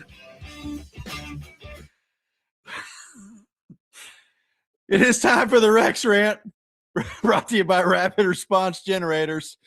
Power when it matters the most. Joe, the floor is yours. Woo, boy. That's actually kind of fitting because, that album came out when I was in college, Rage Against the Machine. Some great mosh pits of years past. Listen to some Rage Against the Machine. And, boy, I'm trying to make this transition. I went to college a long time ago, and today my oldest is finishing college, and we're very proud of him at Michigan State University. He going to have a great grade point in psychology. He's done extremely well. You want your kids to be better than you. In this case, that's certainly the case. So we're very proud of Jack. Also today, I must say, I'm a little disappointed in Michigan State, given that, the graduation ceremony is at 12:30 at Breslin. Jack has his last final today at 10 a.m. and it's in neuroscience. Good grief. It's like, wow, man. So like seriously, he is going to run from the end of this incredibly difficult exam that I couldn't get a single question right on to the graduation. And it's like, is there any way we could do things a little better than that? Yeah. But at least Jack did not have any final exams scheduled in a place I love dearly. It's called Wells Hall. It's a huge place. Everybody has classes there at Michigan State. It's a huge building just directly to the east of Spartan Stadium. So very close to all the athletic stuff, but it's right next to Spartan Stadium. It's where, I took Econ 201, Econ 202. I took Dr. Barkley's psychology class there. He was also nicknamed Dr. Sex, and he basically just talked about like sex and drugs in his class, but everybody like, oh, you got to take Dr. Barkley's class. It's awesome. And apparently he had parties too. Never went to any of those. But it's the excessive sex and the excessive violence. Thank you. But Wells Hall is a place that everybody knows and loves. And luckily, neither of my kids, the senior or the freshman, had exams there because they had to reschedule exams all week at Wells Hall. And you're probably asking why. Yes. Well, let me tell you why. Because some dude turned a classroom into a meth lab at Wells Hall. Gosh. I did not expect it to go there at all. You never know. He was arraigned Wednesday. Zin Tong, he's 31. He is formerly a Michigan State student, has been enrolled since 2022. There was like some meth dust in the air, and they're like, what is that? So everybody got emails early in the week, like there's a strange substance at Wells Hall where everyone has been evacuated, and then we find out, okay, no more exams. Your exams have to be rescheduled if you're at Wells Hall. So like, well, okay, what the heck is this? Yeah, look, Walter White in real life. This dude was like trying to like make meth in a classroom somehow. It's like he had, let me see. I'm looking at the Lansing State Journal story here. Let's see. What did he have? He had a tremendous amount of stuff that Walter White would be very proud of. Of course, now I'm going through the story and I've lost my place in the story, but it's just a lot of stuff that helps make meth, I guess. Right. It's like if you go to the store and, if you go to the store and you get, oh, here we go. He had sodium hydroxide pellets, hydrochloric acid, methanol, isopropyl alcohol, acetone, and butane, all of which can be purchased legally through retail stores. But you put it all together, you got yourself a meth lab. So I just would ask today, can we just freaking be normal? I have so many for questions. like one day.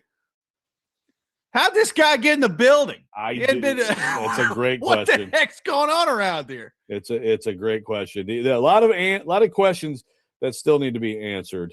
But and also now, this is the internet doing what it does. Obviously not at all a laughing matter. Dr. Larry Nassar at Michigan State and that whole horrific thing. He was a Michigan student. You know that, like, Ted Kaczynski, the Unabomber, was a Michigan student. Zen Tong is a Michigan professor. Now, that's what the internet has come up with. So to me, it's like this is like, again, just like an incredible. It was like a Michigan professor who then goes up to East Lansing to like cook meth and sell to the Spartan. I don't even know, but the internet. Yes, there is a person with that exact name. It is not the same person. I was going to say, this can't be real. Yeah, right. I mean, I was like, this has got to be the craziest story ever if that's the case. If this professor from Michigan is going up to Michigan State to do this. No, it is not the same person. The Michigan professor, there are people that have the same name in the world. So, yeah. So, anyway, it's a wild one. You just never know what's going to happen up here in East Lansing. But we will get through it and have a nice graduation and be very proud of Jack. Well, congrats, Jack. Didn't think that rant was going that way. Jack, congratulations. Good job. Don't cook or use meth. That's my life advice to you. Okay. Oh, boy. Let's go back to our phone line. Welcome in Mark in Nashville to the program. Mark, we got about 30 seconds, buddy. How's it going? Oh, everything's all right, Robby. Yeah, I was sitting there listening to Joe. Joe, congratulations to your son, Joe. That's good, man. Thank you. Y'all were talking about Thornsby and stuff. Robby, wonder if it comes to find out that what if it comes up in that investigation that he betted on Cincinnati games? Now you really got a problem then if he was betting with Cincinnati on their ball games and stuff. So I'm like you, Robby. I think he's going to end up falling in the draft, 5th, 6th round or whatnot. He's kind of ruined his career by doing this. But Robby, before I go, hey Joe, I heard a caller call in yesterday saying something about overrated and Joe Money. But this is what I want you to do, Robby. Joe, when you start talking about quarterbacks and stuff in June, I think you said, Robby, you need to let me and Joe. You need to let me and Joe debate that day. Joe, it's on now. See, Joe, I've been waiting on this. I've been trying to let it go with you, but you keep taking shots at my guy. Joe, I don't let anybody take shots at you or Robby because I come to the forefront and put it out there. Leave Joe and Robby alone. So, Joe, we're going to have to settle this once and for all with a debate. I'll be talking to my mental health coach, Skillet Monroe, later on in the week to get me ready and prepared for that big debate that I want to have with you. So enjoy your time in East Lansing, Joe. But when you come back in June, we'll be talking about that. See you later, Robby. See you, Joe. All right. Sounds good. Let's quickly welcome in Adam in Portland to the program. Adam, we got legitimately about 20 seconds. Thank you for calling in. I can be concise. Yeah, so I told you all along that I want exactly what Mark wants. I want a chance to go back and forth with one of you guys one day. But the reason I called in, you talking about your kid graduating, man. Congratulations on that, Joe. I didn't know that you can make a college graduate. I'm proud of you for that. I did something last night, and I'm sorry, Robby. I did something last night. Type in ChatGPT, hard 4th grade science questions. I don't think I learned any of this stuff in school, dude. I realized that I don't know anything. It's for your kid to be taking Euro science and taking the same day he's graduating college. Huge accomplishment because I don't think I can get through elementary science anymore. Thank you, Adam. I'm Appreciate with you. it. No, I don't even want to know. Yeah. I mean, it's neuroscience, but I would also fail Euroscience. I would fail. Euroscience, neuroscience. Doesn't matter what science. I would fail. Euroscience, the making of the euro with the. I mean, I'd fail it all. And by the way, real fast, I do apologize. It's kind of like when there's certain things we shouldn't say. I did just read off the ingredients for people to go buy and make meth. I'm very sorry for that. It's the opposite of a public service. On that note, Turron Davenport is coming up next. Robby and Rexrode on our final edition. 102.5 The Game.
ESPN's Turron Davenport talking Titans now on Robby and Rexrode on ESPN 102.5 The Game and the Game Nashville app. It is that time of the week. We head to our phone line driven by WilsonCountyHyundai.com. Welcome in our man Turron Davenport to the program from ESPN, presented by Bart Durham Injury Law. TD, good morning. How are you? Good morning. How's everything with you guys? Doing awesome, man. Good. Appreciate you taking time to be with us this morning. So, TD, I'll just start here with a very simple question. From the time the season ended back in January until now, given the fact that most of the offseason work is done for the Titans, how much better is this football team in your mind? Wow, that's a really good question. On paper, they look better. It looks like they improved in multiple areas, but that's just on paper. I think you really get your answer, obviously, once the games start to be played. But one thing that they still have is just that degree of instability, and they have to find a way to just get everything in order and just not have this turnover. I think that's been the catalyst for this organization's failure. And I mean, it seems like Mike Bergonzi, Robert Saleh, these guys in place bring some of that stability that they need, but it's hard to say they've gotten any better because we haven't seen them play. And then also it's more of the same with Chad Brinker stepping down. Yeah, well, and you know, how do you assess that, TD? I mean, you know, it does look like, you know, however you want to call it. I don't know about demotion, but sort of kicked upstairs out of personnel. I think it seemed to make sense at the time, but also, you know, you wondered, like, is that going to be something that he's going to be happy about? And, you know, it just sounds like, according to his statement, you know, he wants to be in personnel. So he's going out. He kind of got elevated but then sort of pigeonholed, or do you think there is more to it than that? And do you think it's important that the Titans go out the way they have this structured and go get someone significant to fill that role? Another really good question. I think it's in essence what you outlined, and it was a matter of what he initially wanted to do was cede control of the roster. I don't think he realized how much doing that was going to remove him from personnel decisions. I don't think that was the case, but at the same time, I think this organization needs to kind of follow the structure that a lot of the league uses, where you have ownership, GM, the head coach, and it's just that hierarchy, and that's the way things work. I don't think they could afford to have so many chefs in the kitchen anymore. I think they're in a situation where they don't need to go out and get somebody and bring them in that president of football operations role.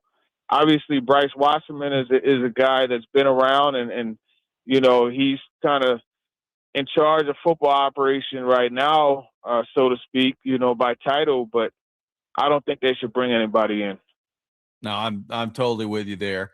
So TD, on the Tate front, let's assume for the moment, which may be a big assumption on my part, that Calvin Ridley is healthy and remains relatively healthy throughout the year. What do you think the Titans have now with their receiving core, with Tate coming in, potentially a healthy Ridley, obviously the addition of Robinson, and then DK and Io Manor in maybe the 4 or 5 spots, depending on what happens. Who knows? Maybe they end up ascending in bigger roles than that. What do you make of this receiving core now with Tate added to it? Yeah, I think it's solid, and that's especially as long as Tate could develop into that downfield threat. And obviously they like him for more than just that, but he has to be that X for them and be a difference maker. And I think when you look at it, it's a pretty well-balanced group, right? Because you have Calvin Ridley and you have Wan'Dale Robinson. I think Wan'Dale Robinson is going to be a key part of this, just in moving the chains and giving everybody extra opportunities, you know, with more series, more plays within series. So that's good. Io Manor and DK, you know, let's see if they develop. But I think DK is a guy that they can really use in a lot of different ways and across the formation. You know, And I like what they have. I'm not going to say it's a complete group because, there's still a lot of question marks, but I think they've put themselves in position to have a very a solid group of guys. If there's one guy other than Cam Ward, TD, this is something we talked about this week. If you had to pick a player on this team, we'll set Cam Ward aside as the quarterback. He's obviously the most important, but who would be your next guy in terms of if this player, has a great year that dictates team success / if he struggles, that's really going to hurt the Titans. Who's the most important player after Cam Ward in terms of the Titans needing this guy to have a great season? That one's easy. I hate to take the easy way out, but I mean, it's Jeffrey Simmons. We know that he and Cam Ward, those are the faces of the franchise. So I would go Simmons, and to a lesser degree, I really think Tate has a key role. I really do.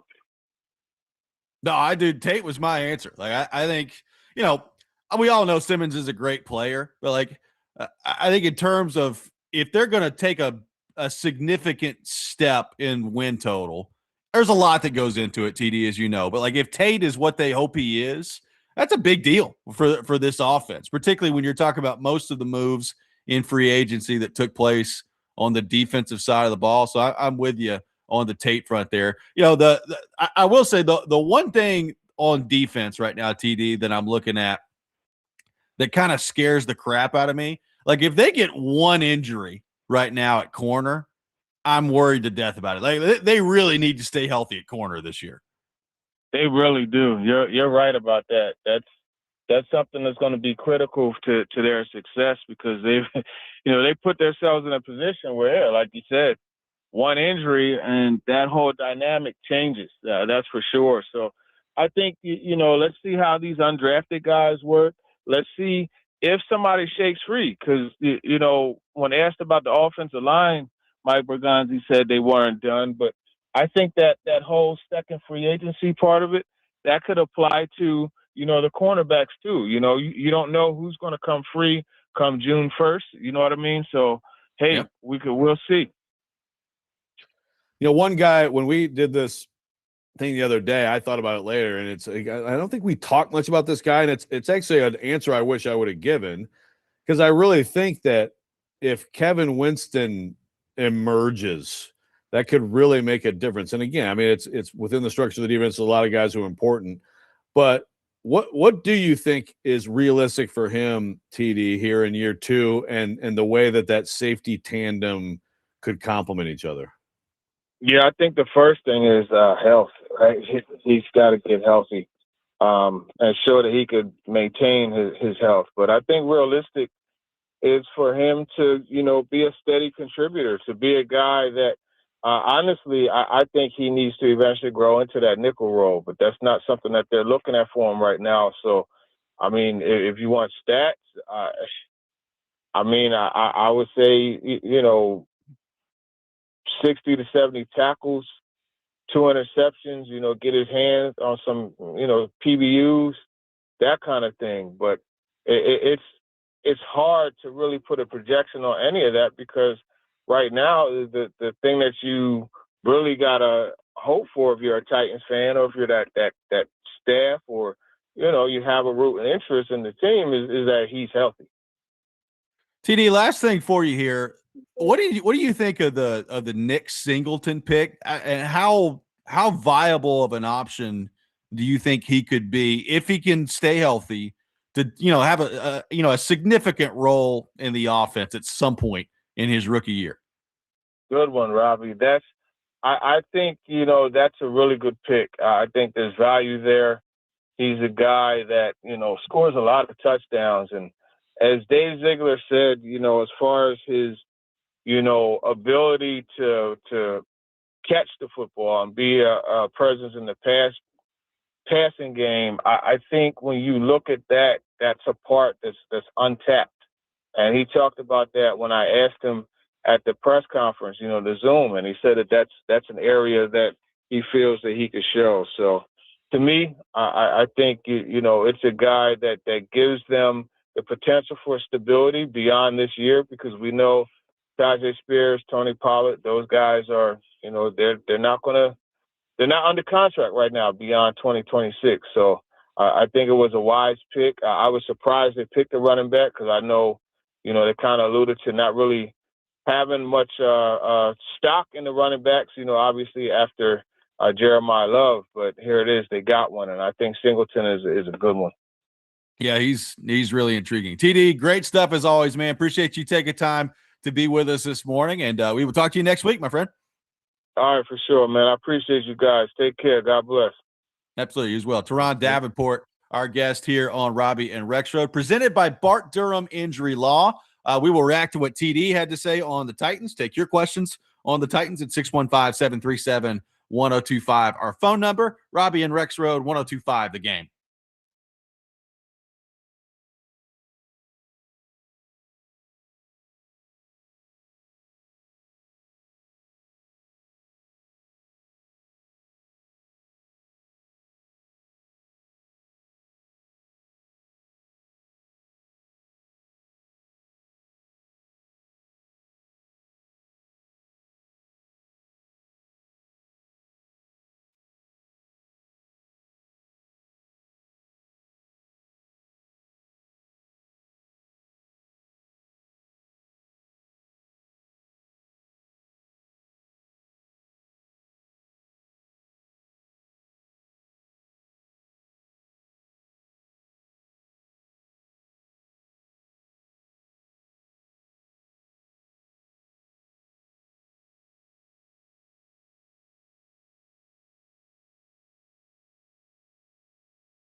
Welcome back in. Robby and Rexrode, 102.5 The Game, presented by Green Ventures Landscaping. Get thicker grass, better color, and fewer bare spots with turf application. Visit greenventureslandscaping.com. Our football offseason coverage brought to you by Tennessee Brew Works.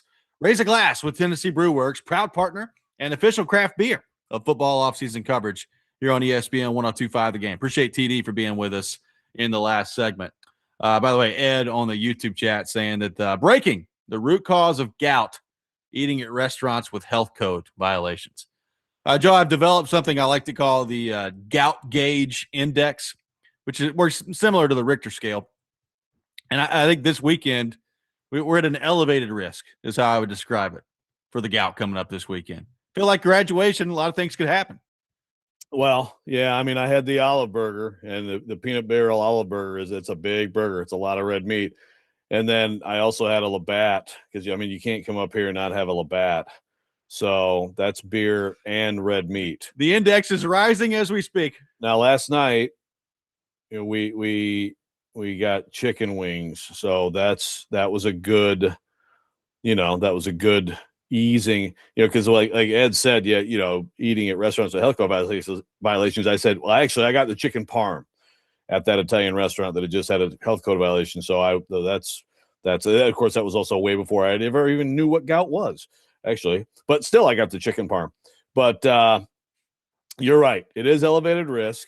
And so I've got to make sure, stay away from the beer, stay away from the red meat, stay away from the shellfish. And I think we'll be all right. I mean, you have to have the olive burger when you come here. You have to. What are the chances that you're going to encounter one of our good friends on this program, Tom Izzo, this weekend? Yeah, possible. I mean, he'll probably be at the thing today, so we'll see. We'll see if we run into him, but nothing planned. I wasn't gonna bother. I mean, I should. He probably should go over to Wells Hall and yell at some people and be like, "How the hell did you allow meth lab to exist in your we got any security around here? Good grief!" We had a love fest. Yeah. We all kind of gathered around. We hugged each other. Yeah, I mean, for all I know, that he'll probably come down. He'll parasail to mid-court or something today during graduation. So we'll see. That would be intense. That would be intense. Interesting to get TD's thoughts there on kind of the state of the Titans after what we've seen this offseason. I mean, he's right about the instability thing. Sounds like TD doesn't really want them to go out and hire somebody else for this role. And frankly, I kind of agree with him. Like, I'd rather see them just go, hey, have your GM, have your head coach, and then go from there. However, Joe, if they do that, it just tells us what all a sham all this stuff was over the last couple of years. Right. I mean, if they actually don't go get someone significant for this supposedly significant job, then it's basically like, okay, well, so Amy just started to like Mike more, and it's like, what do I do with Chad? I mean, that would I shouldn't say it'll boggle my mind, but it's exactly what it would say, and it would just be another just total facepalm moment for the Titans. Now, as PK said, then if you go with the son-in-law, then he made a great point on that. I hope he's listening. See, a compliment for PK. Yeah, which is like, if that's who it is, then it gets into you just elevate the office politics and everything, with the being in his favor. It's all that stuff. But I assumed Chad Brinker was doing a lot of important work here in the last months and years, right? I hope so. I don't know. But I don't know. That'll be very interesting to see how that all goes down. If it turns out to be basically, it was just like I guess it's sort of like when Kentucky kicks its AD upstairs and gives them $1 million to do nothing a year. I guess we do see this in sports some, don't we? It's a great job. If you can get that, that's a great gig. Right? Man, how can I get there? Yeah, exactly. No, I would like to see them go back to kind of that traditional way of doing things, but I understand. Like right now, it's looking like you're either if you go back, you're going to get criticism for the way you handled the last couple of years, if they hire Bryce Wasserman, it's going to be everything you just said of, oh, cool. So the son-in-law is in there. That's great. That'll work out nicely.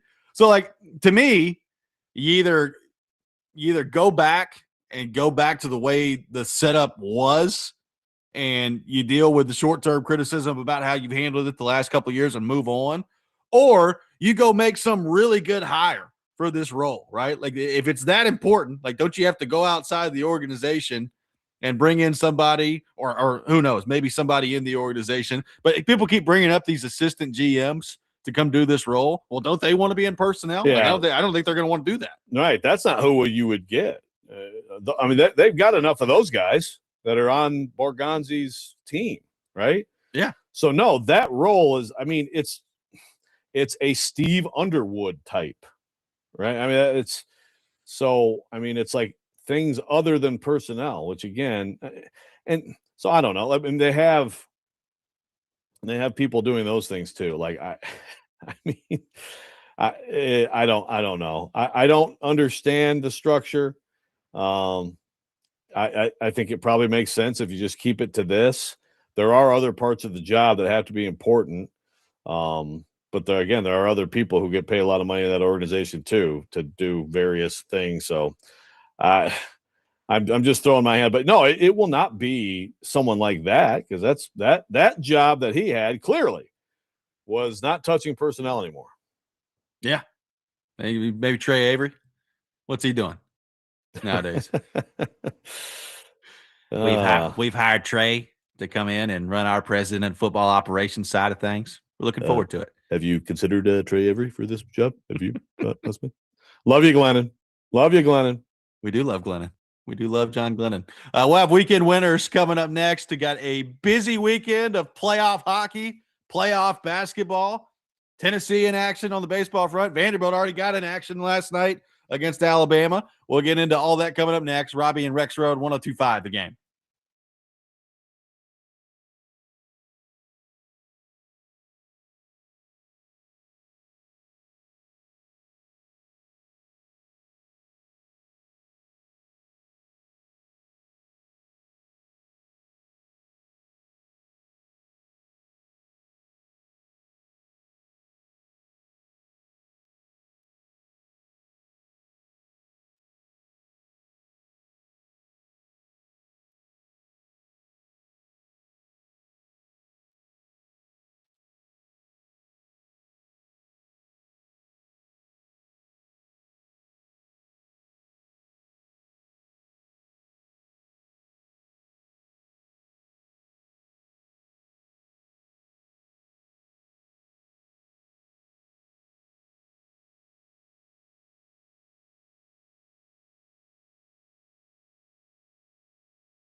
It's time to pick some winners. We hope. Robby and Rexrode have weekend winners for you. Now on ESPN 1025 The Game and the Game Nashville app. It is time for weekend winners here on the program. A standings update in the competition. Pretty good week last week for the program. Robby and Ian going 4-2 with their locks. Joe 3-3, no lock. It's a pretty good week overall for the program, which brings the overall standings. Rexrode remaining in first place, 31-29 overall, 5-5 on his locks, good for 36 points. Ian Safar, 27-33 overall, 8-2 on his locks, 35 points, just one back of Rexrode. Robby Stanley, 28-32, 5-5 on my locks, 33 points in last place here on the program. Busy weekend coming up this weekend. And we begin with Tennessee and Kentucky and their baseball series, which gets underway today in Lexington. Rexrode, you were up first, so let us know who is winning this series between Tennessee and Kentucky. It's a big one. Very important for the Vols. Very important series going on for Vanderbilt, too, and lost the first one to Bama. I'm going to go with Vols. I think the Vols get it done on the road. Ian Safar, Tennessee on the road against the Wildcats this weekend. Yeah, I think I also am going to take Tennessee. I think they're coming off a good series this past weekend. If my research was correct, I will go Tennessee this weekend. It feels like Tennessee's turned a little bit of a corner here over the last few weeks, and that they're playing more like people thought they were going to play to begin the season. So I will go with the Vols as well to win the series. I'll take it a step further, Joe. Sweep. They're going to sweep Kentucky on the road. What do you think of that? Oh, well, that sounds like you're calling it a lock. Nope. All I need them to do is win, though. Okay. I got another lock that I'm excited about. We move to Tampa Bay and Montreal coming up in Game 6 of the first round of the Stanley Cup playoffs. Montreal leads the series 3-2, and they are back home today. Ian Safar, Game 6. Who we got between the Lightning and the Canadians? Yeah, this has been a fun series, as we've kind of talked about throughout the week here. I think this is where the experience of Tampa comes in the playoffs. Closing out the series is always the tough game, even though it's at home. Got a couple of youngsters, mostly youngsters on Montreal. Give me Tampa and your boy Kucherov to respond and force a Game 7. I am hoping that happens. I think Montreal is going to win. I just think Montreal has been trending towards being better the last few games. Something seems a little bit off with Kucherov in this series. Now, I say that he'll go have 5 points tonight. Vasilevsky let in just a brutal goal for the third goal the other night to lose the game. And I just think that place is going to be rocking. I think the Canadians win and close it out tonight. Joe, Tampa, Montreal, Game 6. Who we got? Canadians lock. Guarantee. Tampa's not getting out of that building alive. Not the way it's going to be tonight. Give me Montreal all day long. I believe that would be 4 consecutive first-round exits for the Tampa Bay Lightning, which is kind of amazing to think about, given what they did earlier this decade. That is. Is Adam Vingan going to call them out for it? I don't know. We'll see. Mm-hmm. We'll see. Joe's sometimes beloved Detroit Pistons taking on the Orlando Magic tonight in Game 6. Pistons got to win to stay alive and force a Game 7. They're a 3.5-point favorite in this one. Give me the Magic to cover and the Magic to win outright. Orlando gets it done tonight. I'm watching the Orlando news right now on my YouTube feed. They got a free Sunrail ride tonight for these excited Magic fans going to the game. So that's good to know. Magic plus the 3.5 tonight. Joe, your thoughts? Yeah, I'm doing the same thing. And both things I agree. I think they're not. They don't have Franz Wagner. He's got a calf injury. He's not gonna play again. I don't care. Like, the Pistons are. Jalen Duren has just been horrific in this series. Cade Cunningham, huge last game, 45 points. He still has 30 turnovers in his last 4 games. And they just, it's just, even without Wagner, I'm going Magic to win outright. Ian Safar, Pistons favored by 3.5. I will have faith. No, I think they force a Game 7. Give me Detroit. 3.5. I hope you're right. They're favored. I love to lose this one. They're favored. That always makes me feel like I'm gonna go with the Pistons. to cover. There we go. Joe Rexrode, your first individual selection. So this series has been absolutely just bonkers. I game to game, no idea what to expect. It's all over the map. And I'm not talking about the Knicks beating the Hawks by 1,000,000 last night. There we go. The Sixers Celtics is going to a game 7. I mean, the Sixers have won 2 straight and have thumped the Celtics. Celtics are -7.5 at home. I think they're going to win. I think they're going to scratch out a win, and we're going to get actually a great game, which we haven't had many in this series. Been trading blowouts. But give me the Sixers. I'll take those points. I think it's going to be a good game finally, and the Celtics will win a close game. Tatum left that game, huh? Yeah. Tatum left with an injury. So see how it goes. There's that too.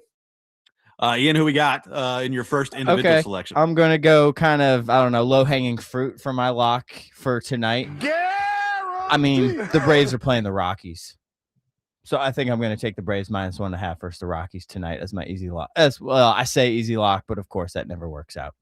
You always try and, you know, sneak in that lock there, cherry pick a Rockies little bit. burned me a couple times last year. Yeah. You loved the Rockies last year. And the Braves are coming off a loss. At least the Tigers got one.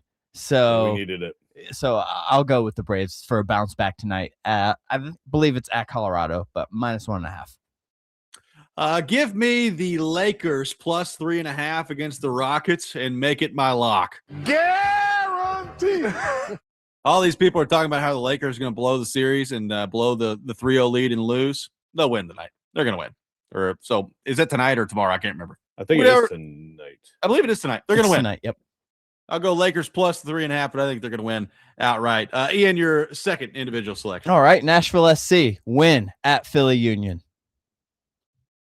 You didn't have faith in them last week. I did not. They won anyway, in spite of it. When they won. And then they lost in their, I guess, the CONCACAF Champions Cup to Tigres on Tuesday, 1-0.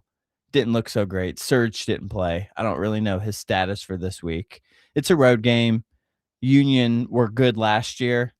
This year they have started off terribly, which hopefully that won't backfire against me. But I'm going to take Nashville SC to get the win this week.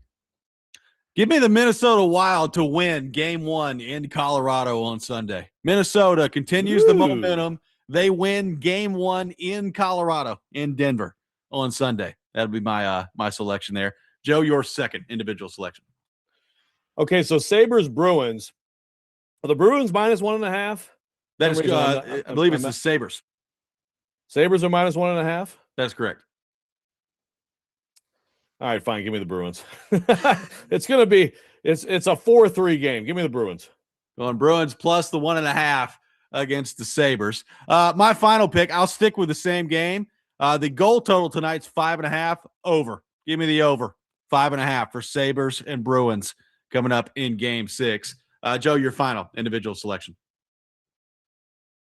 Okay, Cavs, Raptors, Game 6. Raptors at home are +3.5. Give me the Cavs, and I'll give those points. I think they're going to win this game by about 8-10 and end this sucker.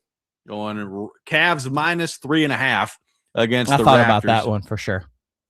Ian, your final individual selection. I'm going to go back to baseball. I got Yankees -1.5 versus the Orioles today. I'll do a Kuharski pick. I'd say making Kuharski proud. Yeah. Yankees -1.5 against the Orioles.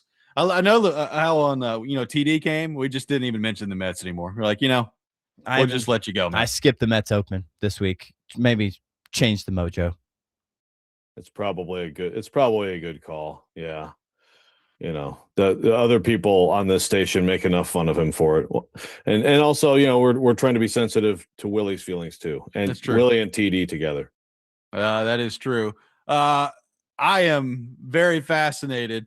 Like Buffalo has been, clamoring to get back in the playoffs. They won 2 games in Boston in this series, go up 3-1. They lose in overtime the other night.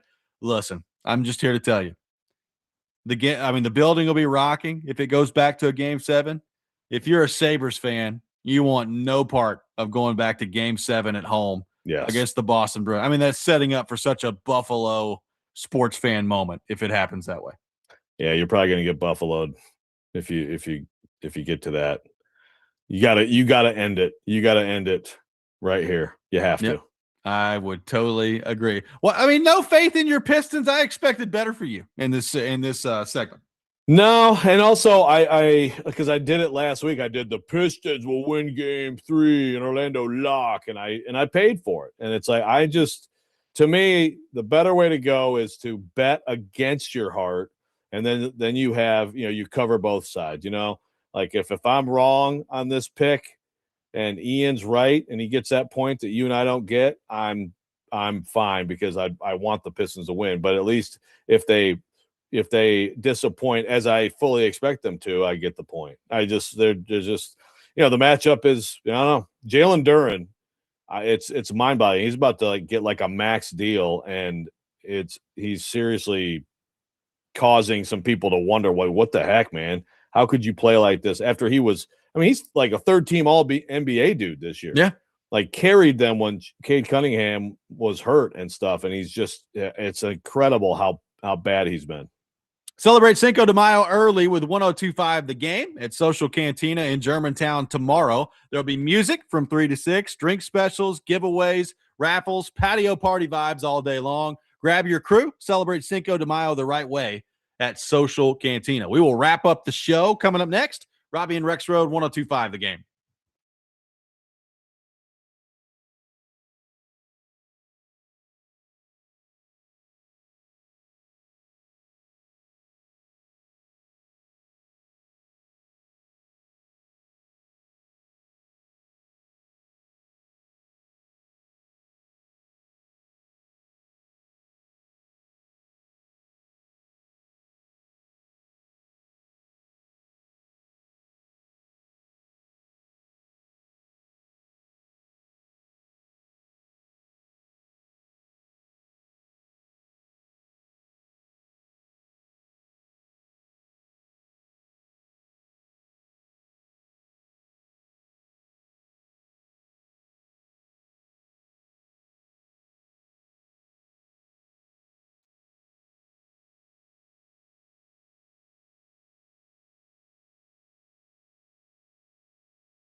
Today, Vanderbilt baseball taking on Alabama in Tuscaloosa. First pitch is at 6 o'clock. You can catch all the action on 102.5 The Game. Coverage presented by Gary Force Acura. Taking your thoughts at 615-737-1025.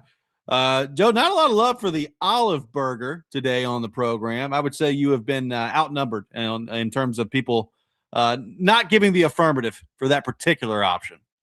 Yeah. Well, again, you have to love green olives. I mean, when I do, like we make like Greek chicken bowls or whatever. I mean, I load the green olives. Anything that could have green olives. My favorite pizza is loaded with green olives, So if you don't love them, then I 100%, I get it. I get it. You think it's gross.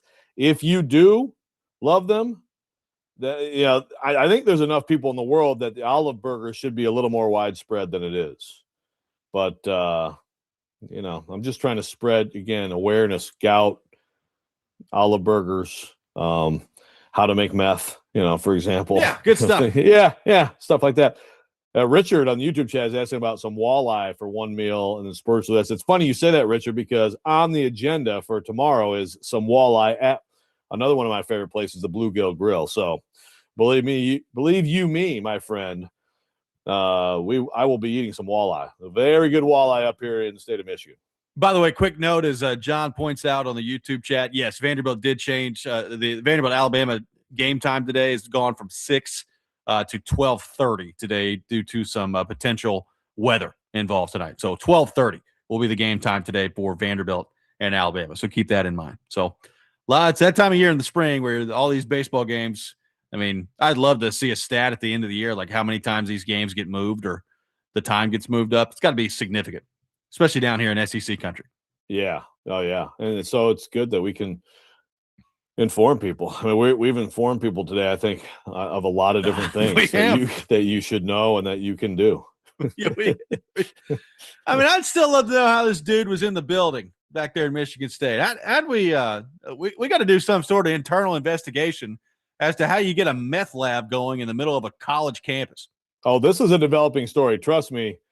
This is not the last we've heard of this one, man. Like this is, I mean, this is like a great, I don't know if is Inside Edition still on TV? Probably I think not, so. Right? Is it? I think it is. This is this is a total segment for that or whatever, one of those like news magazine TV shows, there was going to be a lot of coverage of the Michigan State's version of Walter White here. So Ian, can I just go ahead and probably assume, and you can let me know if I'm wrong, that Joe's instructions, reading off meth lab instructions earlier, were clipped up for future use? Oh, I would say that was a pretty safe assumption. Yes.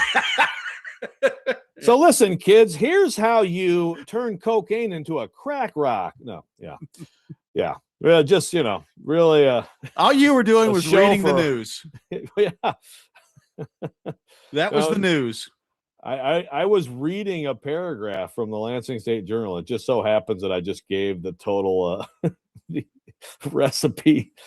But it's like if you ever go, for any of you who ever use a Leave D, first of all, if you don't, talk about, to me, it's by far the best thing in terms of knocking out like cold symptoms. It knocks them out for 8 hours at a time. Oh boy. But when you get a Leave D, it's in the pharmacy and you have to like sign your name and stuff because, if you get a whole bunch of it, that it could be used for other purposes. Use it for your cold only, please. This has been quite the educational program here today. Yeah.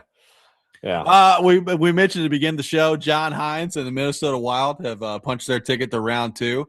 A first-round exit for Connor McDavid, Leon Draisaitl, and the Edmonton Oilers against the Anaheim Ducks last night. So add up another year where it's not going to result in a Stanley Cup for Connor McDavid and Draisaitl, which McDavid was already talking after the game last night. I think the quote he said, which for him is like calling out everybody in the organization. For other people, it's probably a normal quote.